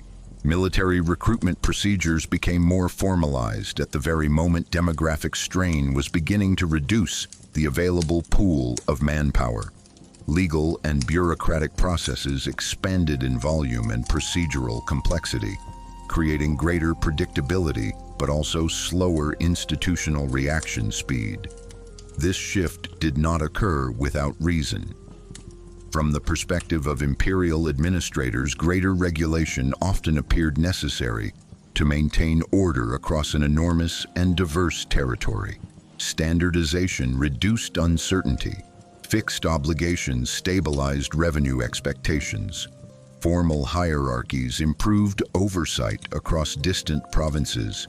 In the short term, these measures often worked. The Roman state remained impressively functional well into periods of growing strain. But the long-term side effect of administrative hardening is subtle and historically recurrent. As procedural density increases, the cost of rapid adjustment rises. Systems that once adapted through flexible negotiation begin to rely on established pathways that are slower to modify under pressure. By the 3rd and 4th centuries, Rome was facing a strategic environment that required faster and more frequent recalibration along military, fiscal, and demographic lines. Yet the administrative culture of the empire had, by then, become increasingly optimized for stability rather than agility. This is the paradox that appears in many long-lived bureaucratic systems. The structures that provide durability in one era can, under changing conditions, reduce the speed of effective response in the next. Rome's bureaucracy did not fail because it stopped functioning. It continued to collect taxes, issue legal rulings, and coordinate large military operations. The problem was more structural and more subtle. The system became progressively less able to adapt quickly and cheaply to new categories of stress. Marcus Aurelius ruled before the full rigidity of the later imperial administration reached its peak, but the early signs of increasing structural load were already visible in his time. The empire he governed still possessed enormous capacity, but it was beginning to require more effort to maintain equilibrium than it had in earlier centuries, and history suggests that when maintenance costs rise steadily inside complex systems, the most dangerous phase is not immediate breakdown. It is the long plateau during which the machinery still operates, but with diminishing margin for easy adjustment when the external environment inevitably continues to evolve. At the height of Abbasid power, the Caliphal court in Baghdad presided over one of the most sophisticated and culturally vibrant political systems of the medieval world. Trade networks stretched across continents. Scholarly life flourished. Administrative institutions functioned with impressive complexity for their time. From the center, the empire still projected the image of a confident and enduring civilization. But beneath that intellectual and commercial brilliance, the structural balance between the imperial center and its vast provincial territories was slowly beginning to shift. Like many expansive empires before and after it, the Abbasid state faced the long-term challenge of governing distance. In its earlier phases, the Caliphal administration maintained relatively strong fiscal and political oversight across key regions. Provincial governors operated within a framework that still visibly linked local authority to Baghdad's central command. Over time, however, several pressures began to accumulate. The geographic scale of the empire made direct administrative control increasingly expensive.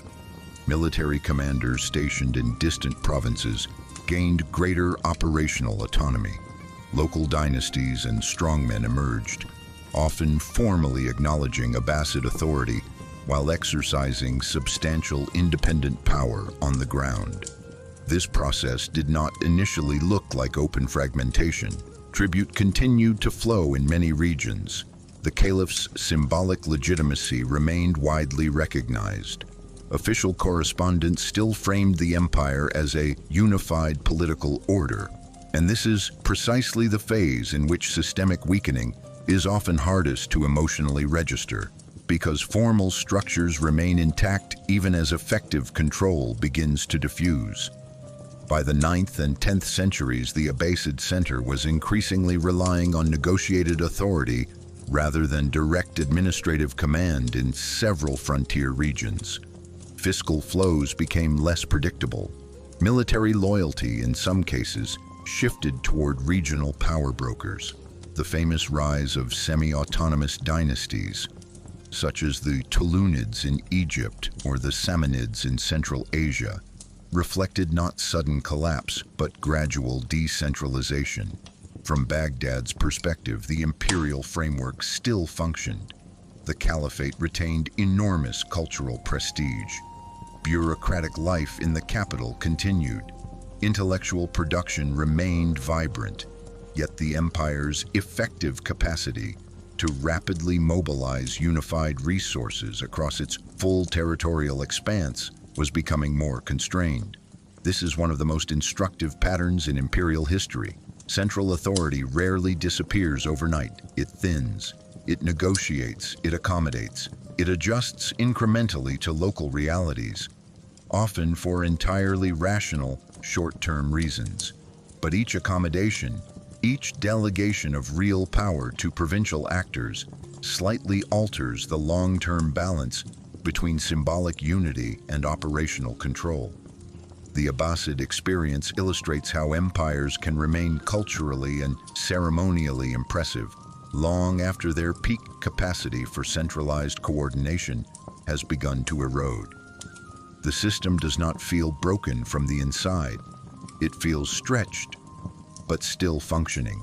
And because it continues to function, the psychological pressure for radical structural correction remains relatively low.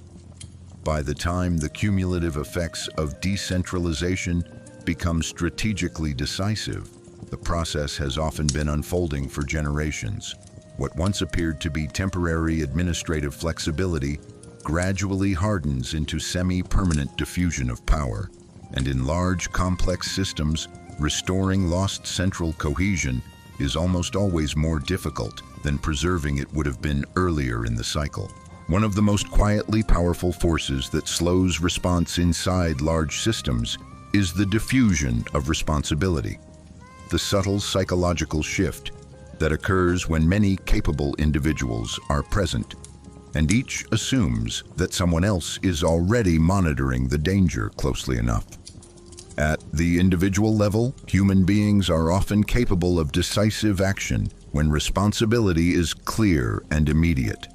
But as systems grow larger and more layered, accountability begins to spread horizontally and vertically across the complex hierarchies. And with that spread comes a measurable drop in urgency. The mechanism is deeply human. When a threat appears ambiguous rather than immediate, the mind instinctively scans the environment for cues about who is expected to act. If multiple authorities exist, military, administrative, financial, political, the perceived burden on any single actor decreases.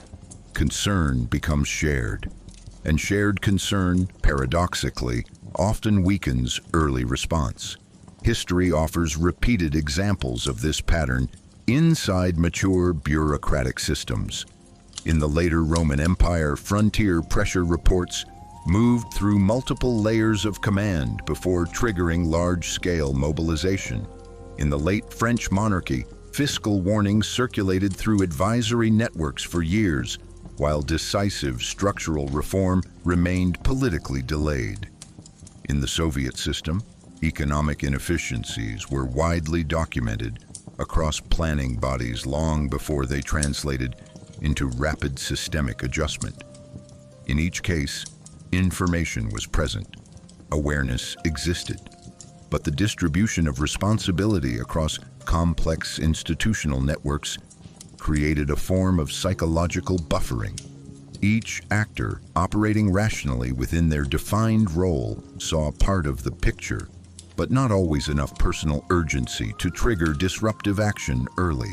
What makes diffusion of responsibility especially dangerous in large civilizations is its interaction with normalcy bias and institutional confidence. When the system still appears broadly functional, the perceived cost of immediate intervention feels high, while the perceived cost of waiting feels low.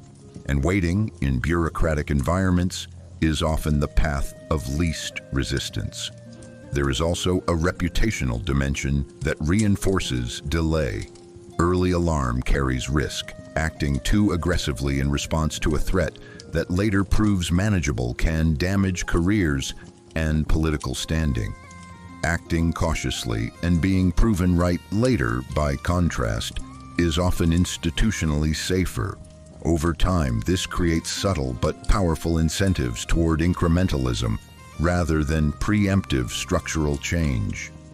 Marcus Aurelius seems to have understood, at least intuitively, how easily responsibility can diffuse in complex systems. His repeated emphasis on personal duty, on doing what is required without waiting for external validation, reads almost like a stoic countermeasure against the natural human tendency to assume that someone else will move first. But even strong individual discipline struggles against systemic diffusion once institutions reach sufficient scale, because diffusion of responsibility is not primarily a moral failure. It is an emergent property of complex organizational design, and when it combines with slow-moving structural pressure, it can quietly delay collective response just long enough for manageable problems to grow into far more expensive crises than they initially appeared to be. One of the most quietly powerful forces that slows response inside large systems is the diffusion of responsibility, the subtle psychological shift that occurs when many capable individuals are present, and each assumes that someone else is already monitoring the danger closely enough. At the individual level, human beings are often capable of decisive action when responsibility is clear and immediate. But as systems grow larger and more layered, accountability begins to spread horizontally and vertically across the complex hierarchies.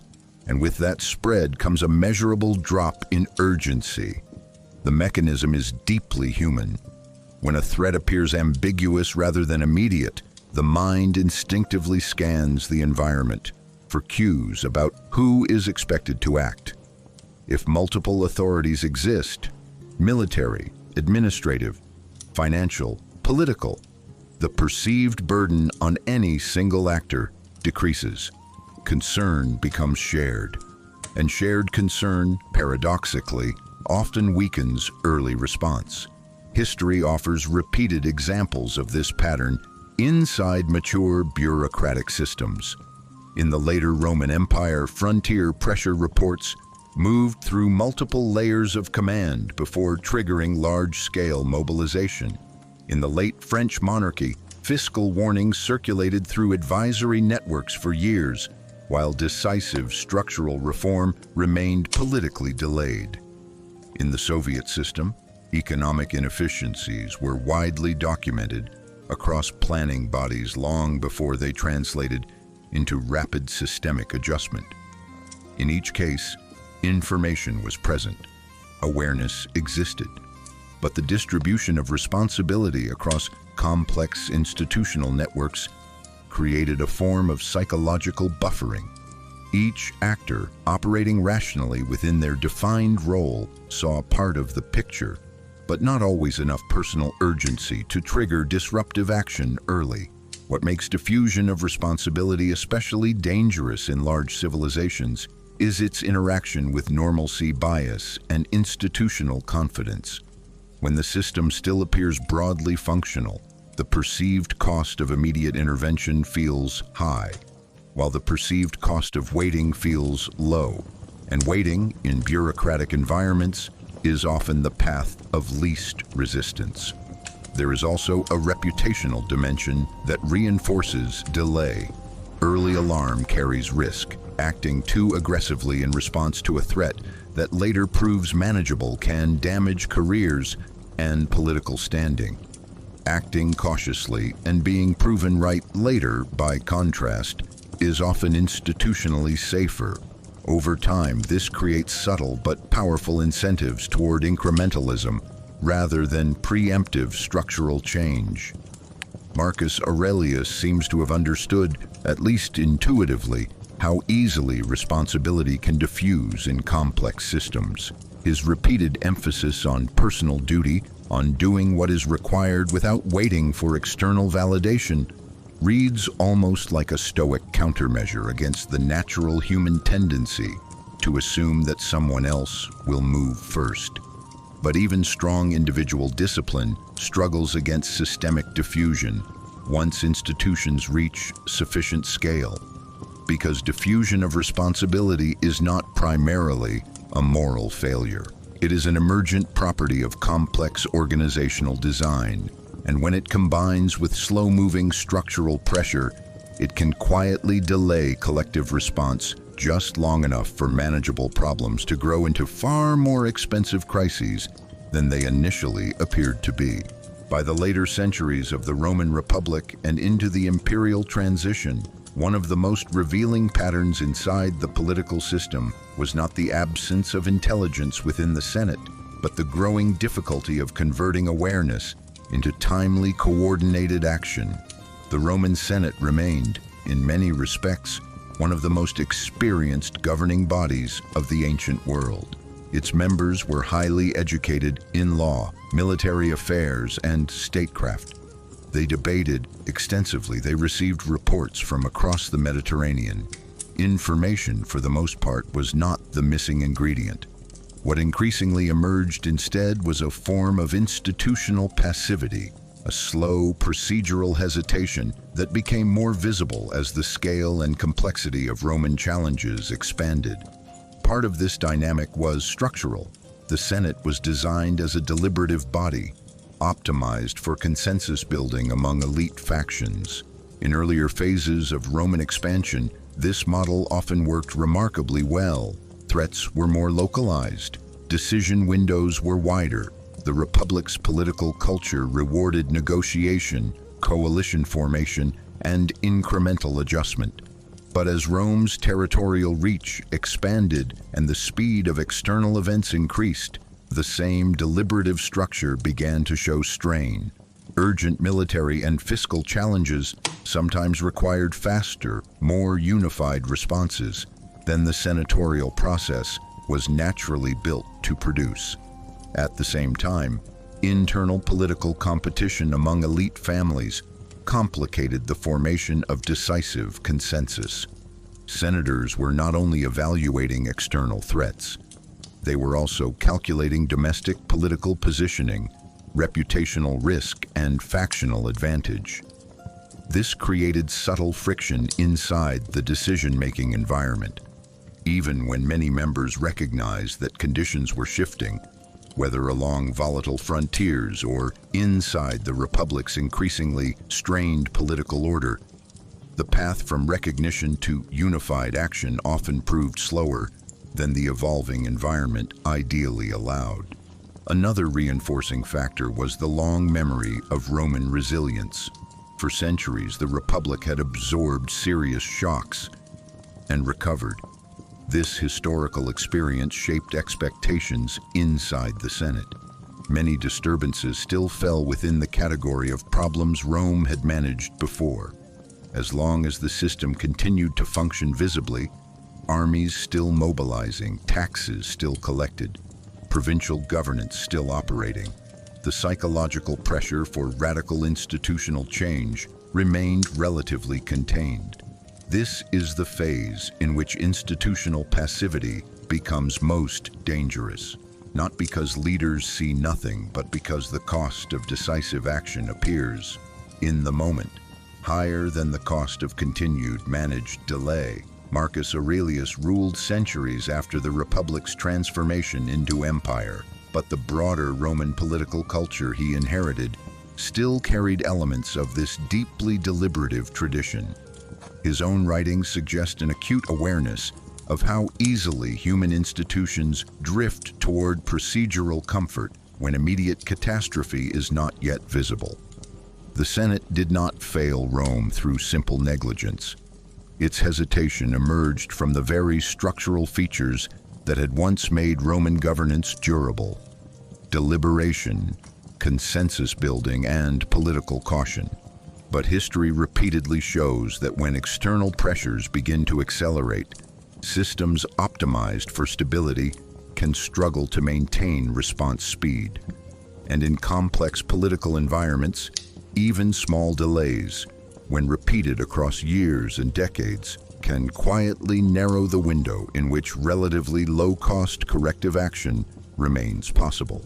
If there is one pattern that history repeats with almost unsettling consistency, it is this: civilizations rarely collapse because they see nothing. They collapse because they see, but not urgently enough. Again and again across Rome, Byzantium, the Abbasid world, the French monarchy, and the late Soviet system, the early signals were present. Reports were written, warnings were voiced, pressures were measured. But between awareness and action lies a narrow psychological gap, and it is inside that gap that the most dangerous comfort lies begin to operate. Human beings are not naturally built for permanent vigilance. We are built to stabilize, to normalize, to preserve emotional equilibrium whenever possible. In stable environments, this trait is efficient, even necessary.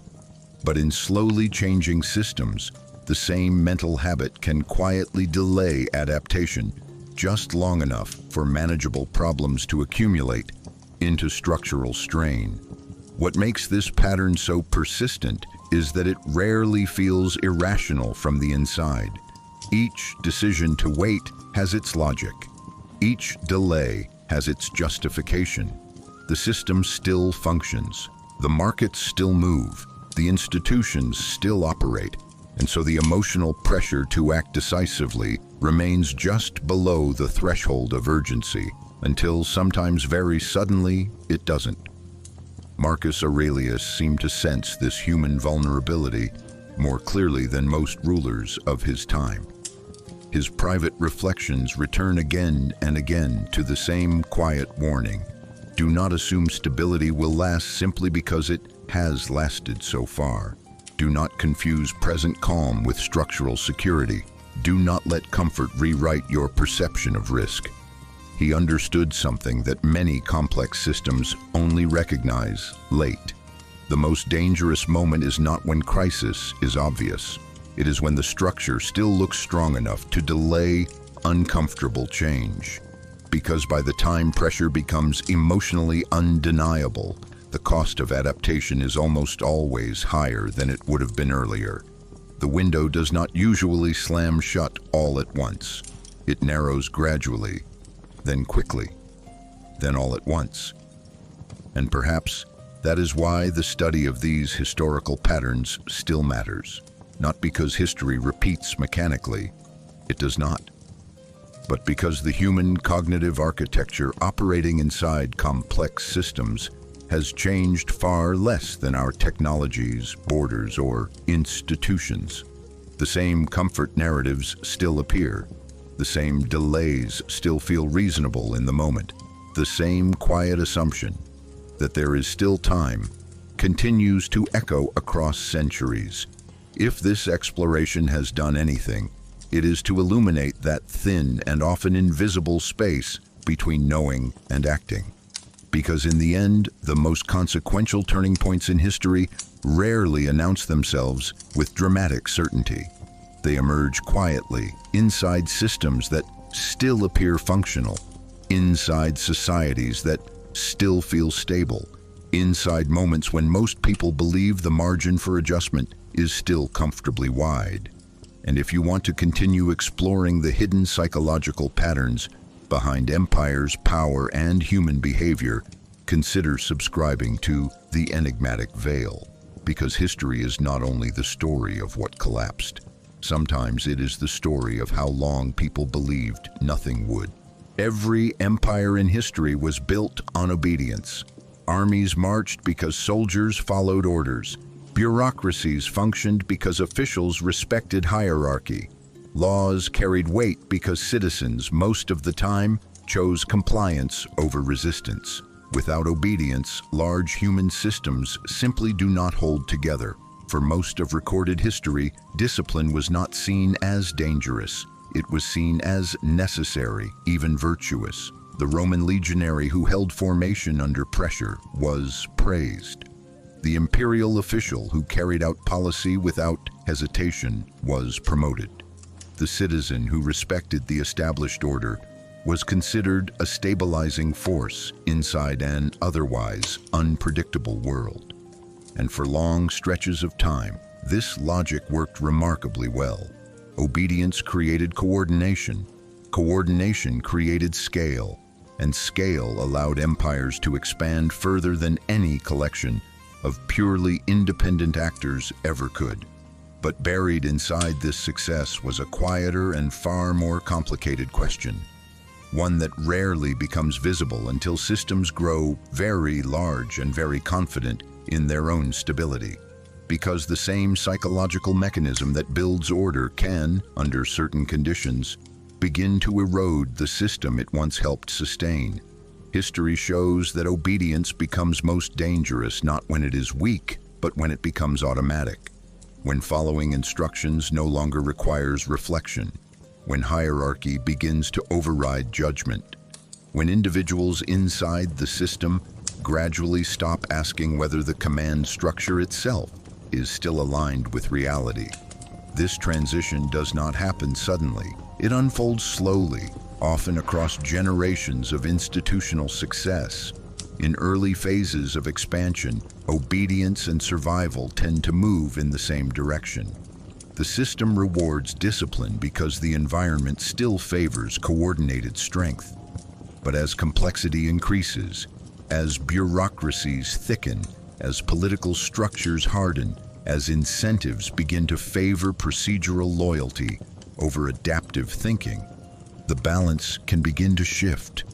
And this is where the historical pattern becomes deeply unsettling, because many of the systems that later struggled most severely were not suffering from too little order. They were saturated with it. The Roman machine did not weaken because its soldiers suddenly refused to follow commands. In many periods, they followed them extremely well. Late imperial bureaucracies did not fail because officials stopped respecting hierarchy. In many cases, they respected it more rigidly than ever. Even in modern institutional environments, some of the most consequential failures have occurred not in moments of chaos, but in moments of highly organized compliance.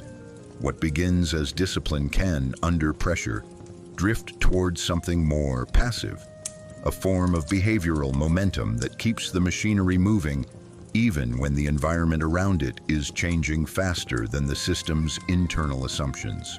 Marcus Aurelius, perhaps more than most rulers of his era, seemed to sense this tension. His writings repeatedly return to the same quiet warning that external order is never a substitute for internal judgment, that following the structure is not the same thing as understanding the situation, that a well-organized system can still move very efficiently in the wrong direction if too many people inside it stop questioning at the right moments. In this exploration, we are going to examine the historical turning points where obedience, once the backbone of stability, began to transform into a hidden vulnerability, not because obedience is inherently destructive, but because under certain conditions, the line between discipline and dangerous passivity becomes far thinner than most systems are psychologically prepared to recognize. Before we can understand when obedience becomes dangerous, we have to confront a more uncomfortable truth. Large human societies cannot function without a significant degree of voluntary compliance. At its core, obedience is not merely a tool of authority. It is a coordination mechanism. It allows thousands, sometimes millions of individuals to act in patterns that would otherwise collapse into fragmentation and constant friction. In small groups, trust and direct negotiation can often maintain order. But as systems scale, as cities expand, as armies mobilize, as bureaucracies multiply, the cost of constant individual negotiation becomes unsustainable. Obedience in this context becomes an efficiency solution. The Roman legions demonstrated this principle with remarkable clarity. Their battlefield success did not depend solely on courage or superior weapons. It depended on disciplined formation, the ability of thousands of soldiers to move, hold, and respond as a single coordinated body under extreme pressure. Without obedience to command structure, that level of synchronized action would have been nearly impossible to maintain in the chaos of ancient warfare. The same logic applied to imperial administration. Vast territorial systems like Rome, Han China, or the Ottoman state required layers of officials who would reliably implement policy across enormous distances. If every directive had to be renegotiated at each administrative level, the speed of governance would collapse. Predictability, one of the most valuable assets in large systems, depends heavily on the expectation that most actors will, most of the time, follow established rules and hierarchies. There is also a psychological dimension that makes obedience socially stabilizing. Human beings operate more efficiently when behavioral expectations are clear. When individuals broadly understand the boundaries of authority, coordination costs drop. Markets function more smoothly. Legal systems become more predictable. Military command structures maintain cohesion under stress. In this sense, obedience has historically been one of the quiet foundations of large-scale human cooperation. Marcus Aurelius himself, despite his deep philosophical independence, did not reject obedience as a concept. Stoic thought placed significant emphasis on fulfilling one's role within the larger structure of the world, performing one's duty with discipline and restraint. What concerned him was not obedience itself, but unexamined obedience, the point at which following the system replaces thinking about the system, because obedience is most beneficial when it operates alongside judgment, when individuals retain the capacity to recognize when conditions have changed, when hierarchy remains responsive to reality rather than insulated from it. History suggests that the healthiest large systems are not those that eliminate obedience, but those that maintain a careful balance between discipline and adaptive awareness. Too little obedience produces fragmentation and instability, but too much automatic compliance, especially in rapidly changing environments, can slow correction at precisely the moment when flexibility becomes most critical. And it is in that narrow and often difficult to see space between necessary order and dangerous overcompliance that some of history's most consequential turning points have quietly taken shape. At first glance, discipline and blind obedience can look almost identical from the outside. Both produce order, both create coordinated behavior, both allow large systems to function without constant friction. But beneath the surface, the psychological architecture of these two states is fundamentally different, and history shows that confusing them can carry very expensive consequences. Discipline is an active state. It requires awareness, internal regulation, and the capacity to align one's actions with both structure and reality at the same time. A disciplined soldier holds formation not because he has stopped thinking, but because he understands the tactical logic of cohesion under pressure. A disciplined official follows procedure while still monitoring whether the procedure continues to serve the system's broader stability. In its healthiest form, discipline is not passive submission. It is controlled cooperation guided by judgment. Blind obedience, by contrast, is a passive state. It emerges when the act of following replaces the act of evaluating. The individual no longer needs to assess whether conditions have changed. The presence of authority becomes sufficient justification for compliance. This shift is often gradual and psychologically comfortable. Thinking is metabolically expensive. Continuous evaluation creates cognitive strain. Over time, especially in highly structured environments, human beings tend to conserve effort by outsourcing judgment upward in the hierarchy. Most of the time in stable systems, this works well enough to maintain efficiency. But when environments begin to change rapidly, the difference between disciplined systems and blindly obedient systems becomes critically important. Disciplined structures retain adaptive capacity. Individuals inside them still register anomalies. They still notice when reality begins to diverge from established assumptions. Blindly obedient structures, however, often continue executing established patterns long after the environment has shifted. From the outside, both systems may appear equally orderly, at least initially. Internally, their flexibility is dramatically different. The Roman military at its peak demonstrated disciplined cohesion combined with tactical adaptability. Later, bureaucratic environments in multiple empires, by contrast, sometimes drifted toward procedural rigidity where compliance was rewarded more consistently than situational awareness. Marcus Aurelius's Stoic framework reflects a deep sensitivity to this distinction.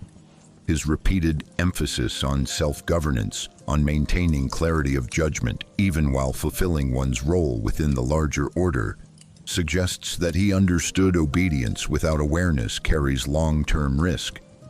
The Stoic ideal was never mindless compliance. It was conscious alignment with duty, while preserving the inner capacity to see reality clearly. This is why the line between discipline and blind obedience is so historically important. Both create stability in the short term, but only one preserves the system's ability to adjust when conditions inevitably change. And history suggests that the most dangerous phase in the life of complex institutions often begins at the moment when outward order remains impressive, but the internal habit of independent judgment has quietly begun to thin. If we strip away the mythology that often surrounds great empires, one structural reality becomes difficult to avoid. No large-scale political order in history has ever been built without a substantial foundation of obedience.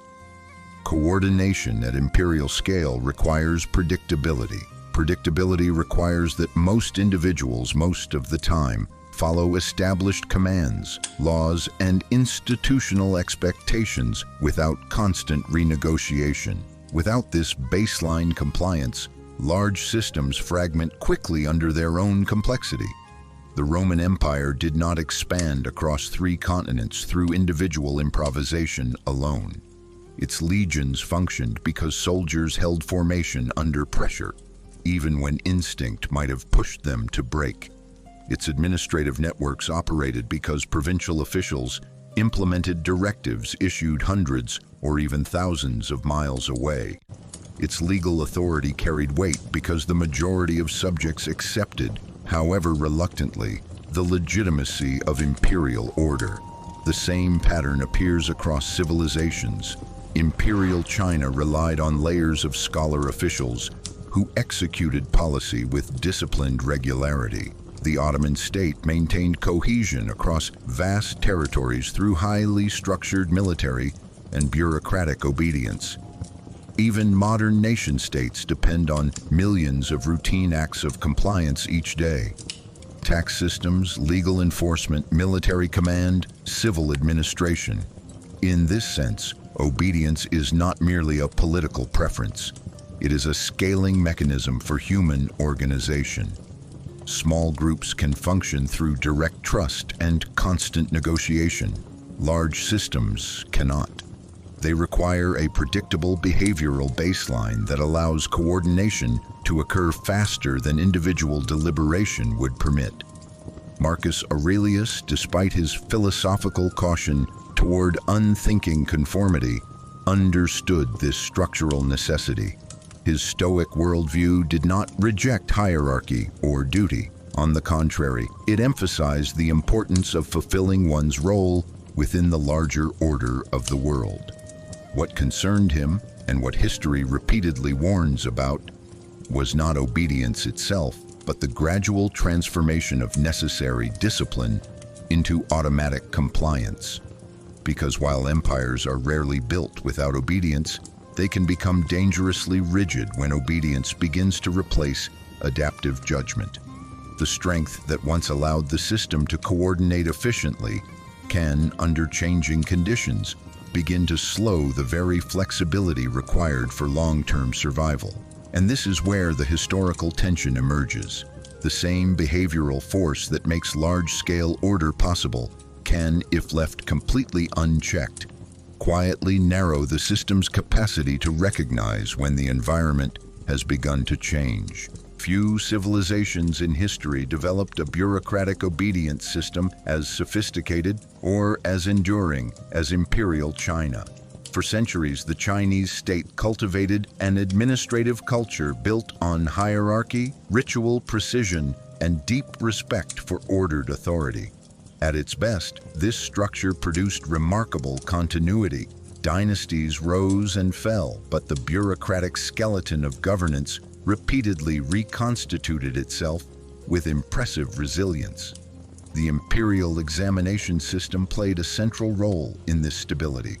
Scholar officials were selected not primarily for military loyalty or hereditary privilege, but for mastery of classical texts, administrative discipline, and demonstrated capacity to operate within a highly structured moral and political framework.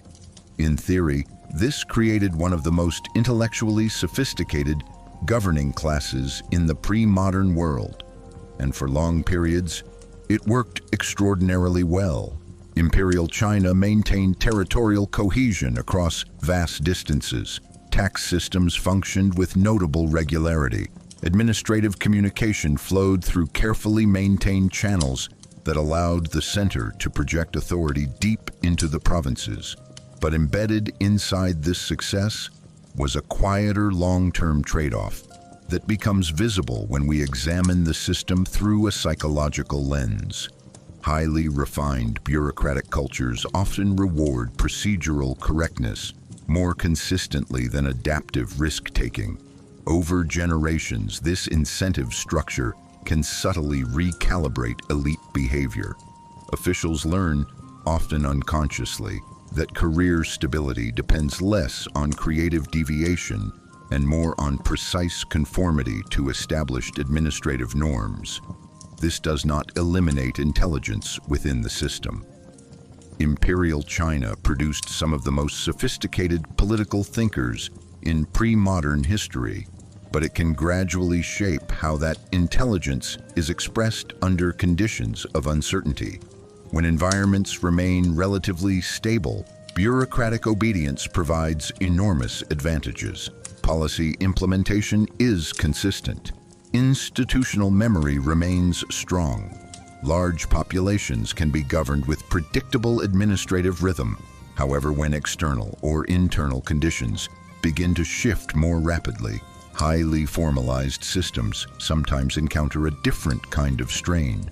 The very habits that once produced stability, caution, procedural fidelity, respect for established hierarchy, can slow the speed at which uncomfortable structural adjustments are fully embraced.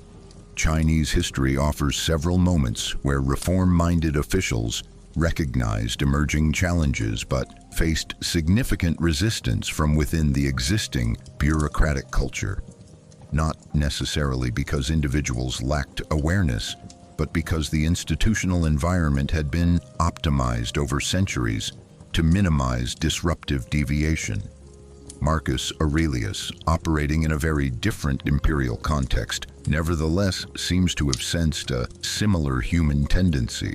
His repeated emphasis on maintaining inner clarity rather than relying solely on external structure reflects an understanding that systems, no matter how well designed, can drift toward overconfidence in procedural order.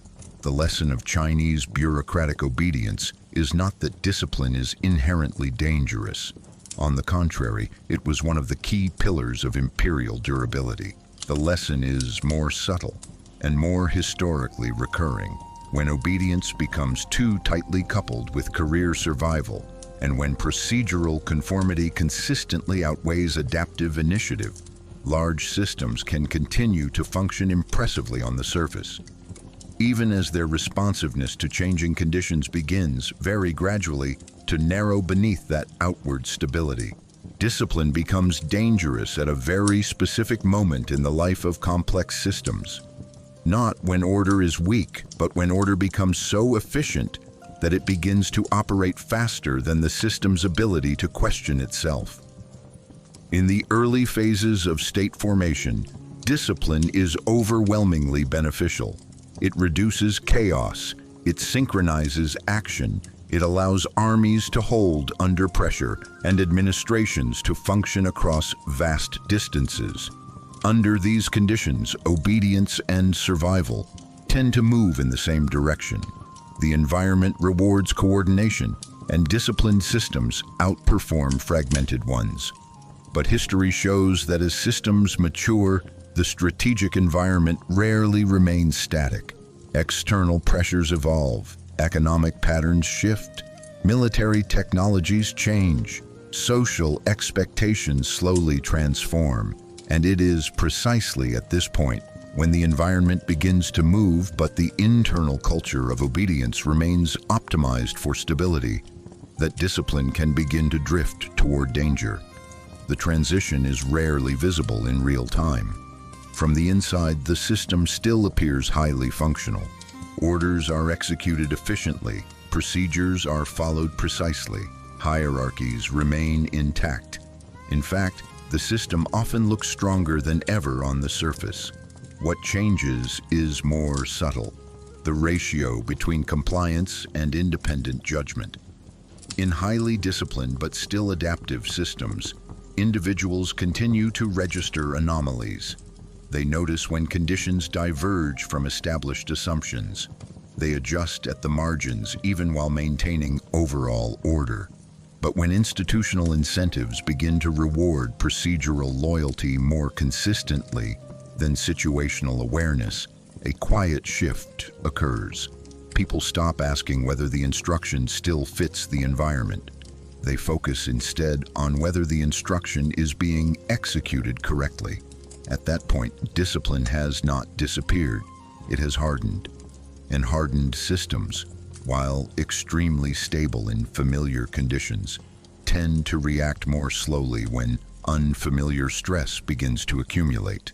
The Roman military machine offers an early illustration of this pattern.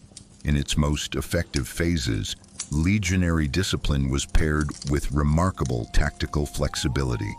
Commanders adapted formations, adjusted strategy, and responded dynamically to changing battlefield conditions.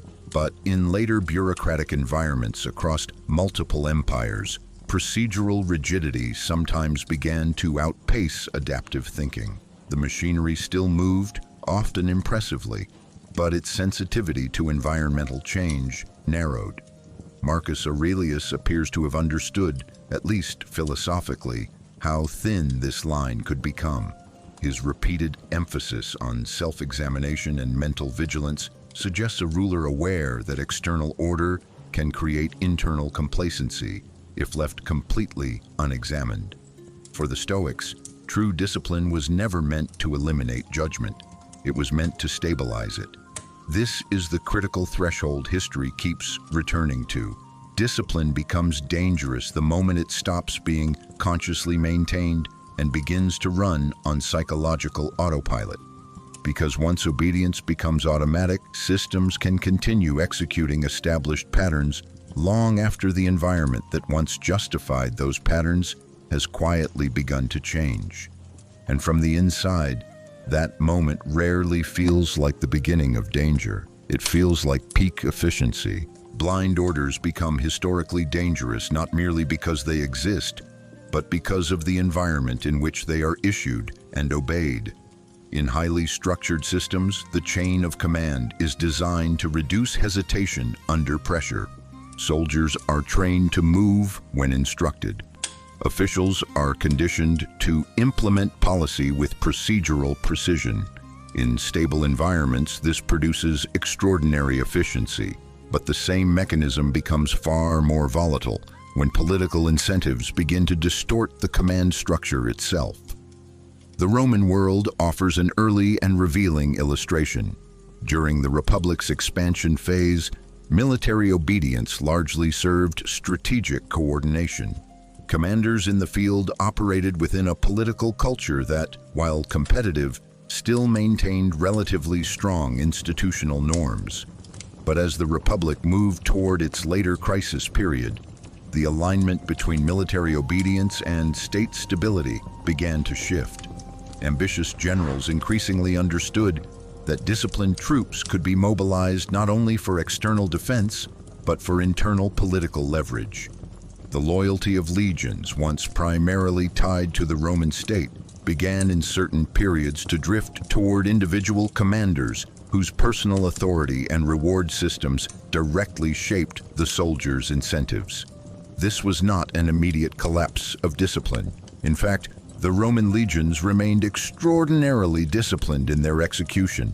Orders were followed, formations held, campaigns were conducted with impressive efficiency. The danger emerged from the growing gap between procedural obedience and the political objectives driving the commands. When obedience is decoupled from institutional stability and increasingly tied to factional or personal power struggles, the same disciplined machinery that once protected the system can begin to amplify internal volatility. Soldiers trained not to question commands become extremely effective instruments in the hands of whoever successfully secures their loyalty. From the perspective of the individual legionary, the behavior has not changed. The order is still being followed. The discipline is still being maintained, but the systemic impact of that obedience can be radically different depending on the political environment surrounding it. This pattern does not belong only to Rome. Across multiple historical settings, highly obedient administrative or military bodies have functioned efficiently even as the strategic direction guiding them became increasingly misaligned with long-term system stability. The mechanism is structurally simple but psychologically powerful. When the cost of questioning rises, socially, professionally, or legally, individuals inside hierarchical systems gradually shift toward narrower interpretations of duty. Responsibility becomes procedural rather than evaluative. The question subtly changes from, "Is this direction still sound?" to, "Is this my order to execute?"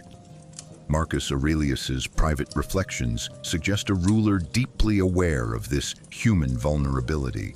His repeated insistence on maintaining inner judgment, even while fulfilling one's external role, reads almost like a philosophical safeguard against the very real danger that highly efficient obedience can, under the wrong political conditions, become a force multiplier for instability rather than order.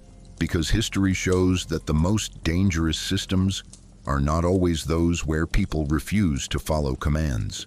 Sometimes they are the ones where commands are followed with perfect precision, long after the strategic wisdom behind them has quietly begun to erode. Excessive obedience rarely looks dangerous at first. On the contrary, highly compliant systems often appear impressively orderly, predictable, and efficient on the surface. Procedures are followed precisely. Hierarchies function smoothly. Deviations are minimized. In stable environments, these traits can produce remarkable administrative consistency, but beneath that surface stability, an important trade-off begins to emerge, one that becomes visible only over longer time horizons. Innovation requires friction. It requires individuals who are willing, at least occasionally, to question whether existing patterns still match changing reality. Highly obedient cultures, however, tend to systematically reduce that friction. Over time, they recalibrate incentives in subtle but powerful ways. Career advancement becomes tied more closely to procedural reliability than to adaptive risk-taking. Institutional trust becomes linked to conformity rather than creative deviation, and gradually, without any single dramatic policy decision, the system's tolerance for experimentation begins to narrow. Imperial China's mature bureaucratic culture offers one of the clearest historical illustrations of this dynamic. The examination system produced extraordinarily disciplined scholar officials capable of administering vast territories with impressive regularity. But the same cultural emphasis on classical mastery and procedural correctness sometimes made disruptive innovation institutionally uncomfortable. This did not mean the civilization lacked intelligence or creativity. Chinese scientific and technological achievements were profound across many centuries. The shift was more subtle. In periods of relative stability, the administrative environment increasingly rewarded those who preserved established order more reliably than those who proposed structural deviation. When environments remain broadly predictable, this bias toward stability can be highly adaptive. Systems run smoothly. Policy implementation remains consistent. Social order holds.